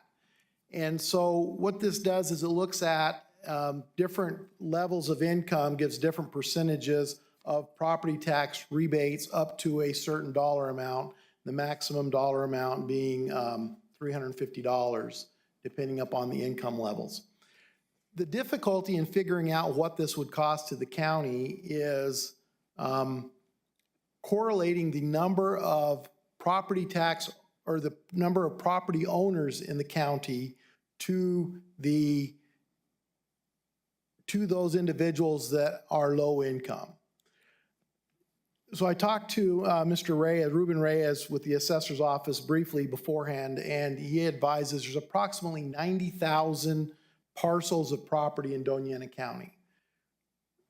So approximately 90,000 property taxpayers. Now, obviously, there are some individuals that are going to own more than one parcel, so the number maybe was going to be a little less than 90,000. So what we have to take then is those 90,000 people and determine which of those 90,000 people have incomes of under $22,000. That is information that the state does not have. The Taxation and Revenue Department doesn't have it. And they don't want to go through our 90,000 parcels and determine which of those people are low income, have the low income levels. So you could say, well, why doesn't the state send us the information of the low income income individuals, and then we can compare it? Well, they're not allowed to do that because of privacy laws, tax laws, prohibits them from doing that. So with that in mind, I've talked to one of the economists at the Taxation and Revenue Department, asked them, can you give us anything? You've done it in the past, can you give us anything that would update this? And that's what the charts are that are there. And they came up with, they did 3 different models, and depending on which of those models we look at, the cost to the county would be potentially $1.4 million to possibly $7.8 million. And what they did is and I talked to her quite a bit about this, trying to figure out what they did, trying to figure out, okay, so if we take census data, how many individuals that are property tax owners or property owners compared to income levels, what are we looking at? And so they showed us then that there were 33,500 individuals from Doña Ana County filed income tax returns with an income of under $22,000. How many of those individuals are owners of property? So they took some estimates trying to figure that out. And so that's their different estimates that they've got. And then they tried to figure out, because the tax rebate ranges from 75% of their tax liability to 35% to 75% of their property tax liability, depending upon their income, with a maximum of $350. So they tried to figure this out. And so this is the number they've come up with for us for Doña Ana County, depending on the estimates, anywhere between 1.4 million and over $7 million. The most likely of those would be the more in the $1.4 million range, based upon just on some of their calculations and estimates that they've done, but it could go up to the higher amount. So I asked them, and too, I said, well, do we have any other counties in New Mexico that have adopted this? And there are two. Santa Fe County has adopted it, and Los Alamos County have adopted this ordinance. So I asked them, okay, so you've given us all these estimates of what it would cost potentially. What is it costing these other counties that are doing it? And the number, and I included that in the executive summary. So it may not be as dire, as costly as some of the estimates are if we were to implement it. But then again, it could be. We don't know because we don't have all the information. But Santa Fe County for the 2001 tax year, and so it's based upon the 2001 income tax year because that is the income tax year that was most recently completed. And those were the deadline, all income tax returns were supposed to be turned in by October. It's April, but you can get extensions and all of that stuff. Business owners, you understand that part of it. So that's why I'd asked them to wait until they got the October filings in to give the information. So they said based upon the 2021 tax year, Santa Fe County actually paid out $750,000 and Los Alamos County $250,000. So I don't know, hopefully these numbers, maybe we need to get Mr. Abruzzi because he says he can predict anything but the future, but he'll probably say this is the future. So he won't give us the predictions there either. But anyway, I hope this gives some information as to what the potential cost of this would be, estimated between $1.4 and $7 million if the county were to adopt this. Mr. Gooden, that's such a huge gap. Yes. It's, okay. And Commissioners, any questions, any comments? Commissioner Reynolds. Of course. Did you do looking at the numbers from Santa Fe and Los Alamos, okay? What is the population difference, because I don't have this off the top of my head, between Santa Fe and Doña Ana? Doña Ana County has a population of just over 220,000.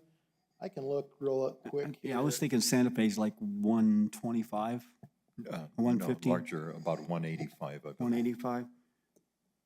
I'm just trying to get some sort of predictable method to see if this. I'm showing 100, according to Google, and Google knows everything, 155,000 for 2021.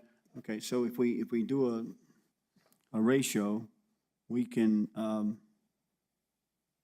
assume then that our costs will maybe be $1 million if we do extrapolate that through a ratio, because we're about 25% bigger than them. I think the hard part in doing that is trying to figure out then income levels in Doña Ana County versus Santa Fe County. That's where I was going next, yeah. Yeah, so, and I don't know really how those that was tried to be worked into the models that the economists prepared with some of the various ones that they had. So looking at, I would venture to guess that Doña Ana County probably has income levels lower than Santa Fe County. I don't know what the values of property are. I know values of property, I think, in Santa Fe County are a lot higher than Doña Ana County. So there's a lot of variables that have to be taken into place. And I did look just to compare then as well. Los Alamos County shows a population of 20,000. That's pretty high for them. I mean, that means they have a lot outside, in the county that are low income compared to Santa Fe. Right, and we think of Los Alamos, we think of all the people that work at the labs and that they're all the high income, but I don't think that's necessarily the complete case. I was surprised that their population, when I pulled it up, was just under 20,000, but. I looked, when I pull those up on Google, we're off by quite a bit, when I look at them from what I think I see in the census that we just pulled. I have no other questions except to say how long, well, one more question, I guess. If we pass this and say yes today, does that impact us for 2 years or more? That's a little unclear, the way the statute's written. It says you have to come back every 2 years. So we would have to come back in 2 years and either continue it, because it would then continue on until we came back and withdrew it if we wanted to do that in 2 years. So it could have an impact beyond 2 years. Okay, well, let me think I understand this correctly, because I believe that we are required to do it every 2 years, but it doesn't say we can't come back next year and rescind it, though. There's nothing, is there anything in the state statute that says once you pass it, you can't rescind it, but every other year? It talks about designating it for the tax year, which tax years it would be applicable for. Okay. So I think it would put us into a 2-year commitment if we pass the ordinance. Now, I could be wrong on that. I did not really look at that. Yeah, I have to look at the ordinance to see. It would be good to understand that. But the proposed ordinance has it in that it would be for the 2 tax years of 2023 and 2024. Yeah, I would, sorry, Madam Chair, I'm not addressing you, I apologize. I would say if we do pass it, that you would do try to do some research to see if if we have the ability to also rescind it. If it's, say, 5 million and it's too much and we don't want to do it the next year, see if we have that ability. I would like to have that before we make a decision, but I think that's something we need to think about.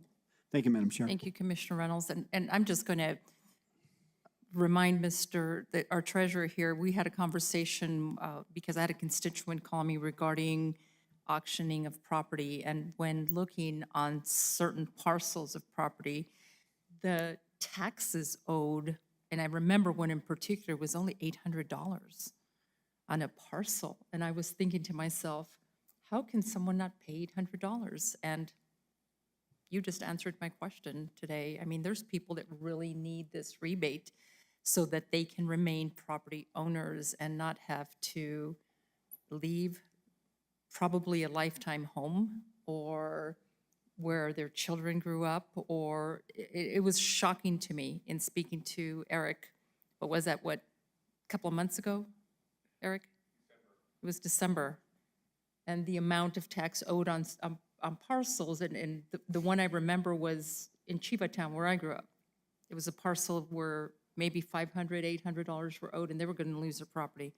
So, Commissioners, I encourage you to support this. Madam Chair. Commissioner Reynolds? I think there's another question that I'd like to have answered by maybe you or our treasurer.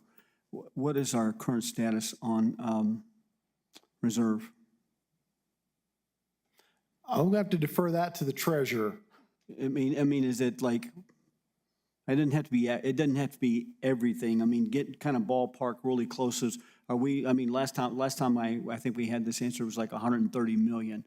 Are we still at 130 million? Are we 150 or are we kind of 200? Because I'm getting different numbers from people. The reason I'm asking this is to see what kind of impact it has if we're wrong.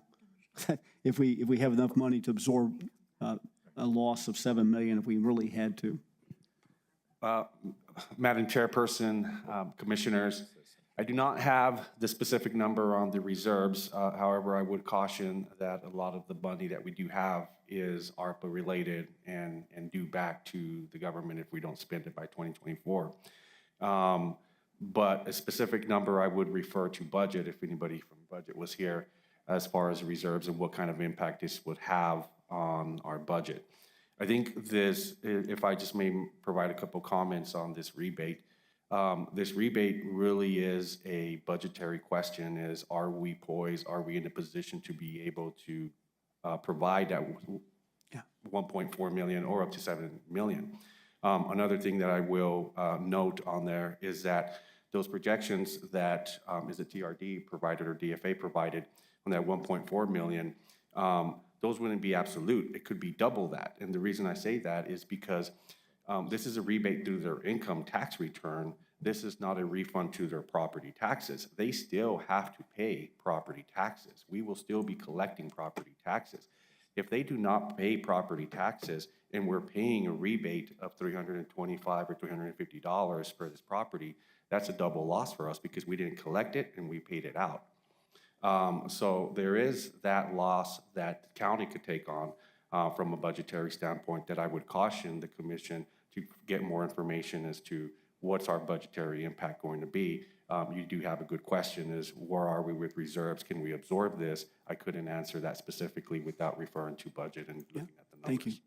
Thank you. Dane, thank you for addressing the issue. Do we have any idea from budget? I should know momentarily. Okay, thank you, Mr. Macias. Thank you, Because, Commissioner Madam Chair, because I tend to agree with you that this would be a way that we could give back, even if it doesn't impact or doesn't put us at too much risk. I think we should see what the real numbers are for a year or two and then make a decision to do it again or not do it. Well, and I was going to point out, which the treasurer did, that just because the person gets the rebate on their income tax doesn't mean that they bring it in to pay their property tax. And so they still could have that problem that, but I guess that's putting some responsibility on people to still do what they're responsible to do, so. Hopefully they're responsible. But Mr. Gooden, as I'm looking at this, it looks like there are limitations and there's a percentage, like a scale here. And so that people that are at the 22,000 get less rebate percentage-wise than the people that are at 8,000. So there's a scale.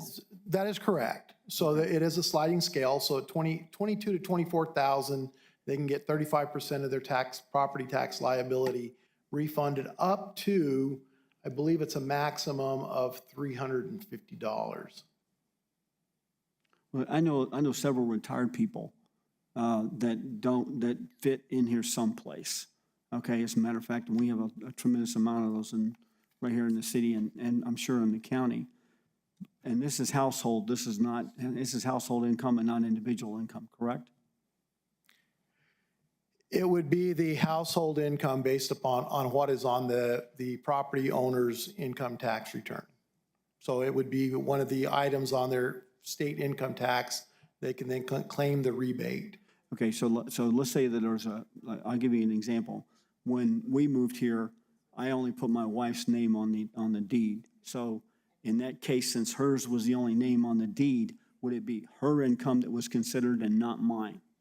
Well, it depends on if it's filed as joint tax, which it is. So then it'll be based upon the income that is on that return. Okay. This gets complicated when you start thinking about it. Madam Chair, Thank you, Commissioner Reynolds. Vice Chair Shelter Hernandez. is this automatic or do they have to know about this prior to filing taxes? They would have to know about it prior to filing their taxes because it would be something they would claim on their income tax return. Okay. So if they don't claim it, they don't get it. So there would also be, an education portion of it as well. Okay, and what as a county if we do pass this, what as a county would we be doing to educate people and tax filers of this incentive? That would be up to the direction that comes from the board, whether you want to go out with an educational initiative on that as well, come the income tax season. It won't apply for what people will be doing coming up in I think it was yesterday you could start filing your federal returns at least. So it wouldn't apply for what they're filing now. So it'd be what would be filed in January of next year. So there would be the year to do that educational process. And if we were to do something, I would say you do it in November, December, January next year. But to what degree we would do that type of an education, that would be up to the direction from the board. So if I'm understanding this correctly, this is for next year. So technically, we can crunch the numbers November anytime after tax return, see what the encumbered amount would be estimated again for this year, even though it doesn't go into effect. So we could get a better idea on the numbers again mid-year point, correct? The impact that it's going to have to the county until somebody starts filing these we're not going to really know. There's really no numbers, more numbers that can be crunched. Now, the numbers that we can look at is where are we with our budget? Where are we with our reserves? Where are we with is this, is it going to affect the operations of the county because money's now being diverted somewhere else? That we can look at as we go along, but to really get a better idea of how costly this would be to the county, I think that's still until it's implemented and people start claiming it, I think it's really hard to know. Thank you. I agree with what you said earlier, Madam Chair, that this would be a benefit and a way to pay back to those that need it most. I think that we definitely need to look at how to bring forth the education portion of this. A lot of people use TurboTax if they're younger and they are, a part-time employee or anything like that. So that might be something that we need to work into this, is the education fact, because that does concern me.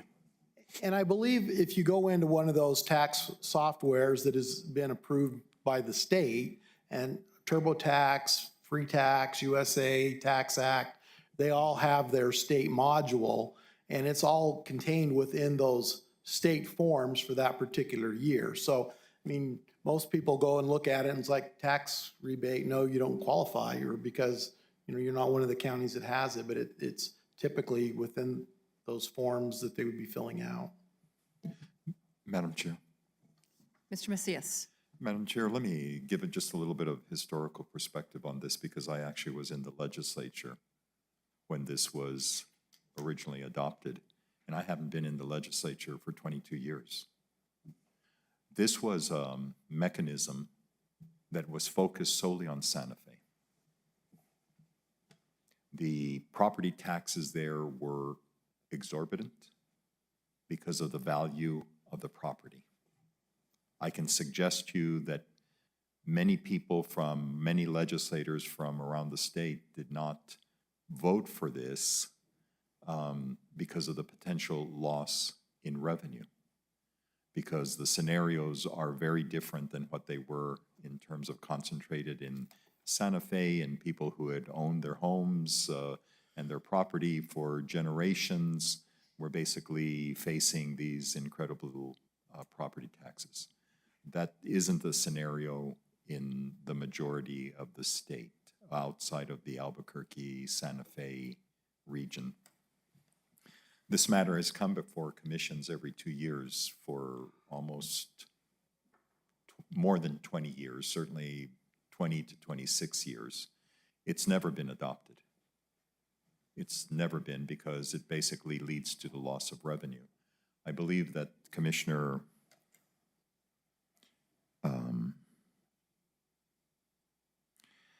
again, the reserves that the county has in terms of actual usable reserves is about $15 million. And again, I want to remind you, though, we have upcoming obligations related to the district court, the Office of Emergency Management. There's other major costs that will finally come up. That's why we've been trying to build reserves. So understand that you set a precedence in terms of the beginning of diminishment. You've made a lot of commitments even just at this meeting. There have to be ongoing revenues to basically support it. And I want to make sure that you recall that we're accumulating the reserves that we have because we've had this infusion of federal money. You know it's not going to last much longer. And we're going to go back to the standard. If we aren't doing well on our gross receipts tax, certainly property taxes aren't going to be able to, sustain any kind of loss in federal revenues. So I do really want to caution you. I can suggest to you as a legislator, I voted against this because it was so Santa Fe centric at the time. And that hasn't really changed that much. It's still oriented that way, and you find most counties that do not adopt this. Thank you, Mr. Macias. Any more comments, questions, commissioners? May I have a roll call vote, please? Commissioner Murillo? No. Commissioner Reynolds? Yes. Commissioner Sanchez, Yes. Vice Chair Shaujo Hernandez, Yes. and Chair Chaparro. No. Motion carries 3-2. This item has an ordinance number 332-2023. Thank you, Amanda. Any correspondence? We're going on to agenda item number 16. Any correspondence? Yes, Alba Lucker versus Doñana County. Thank you.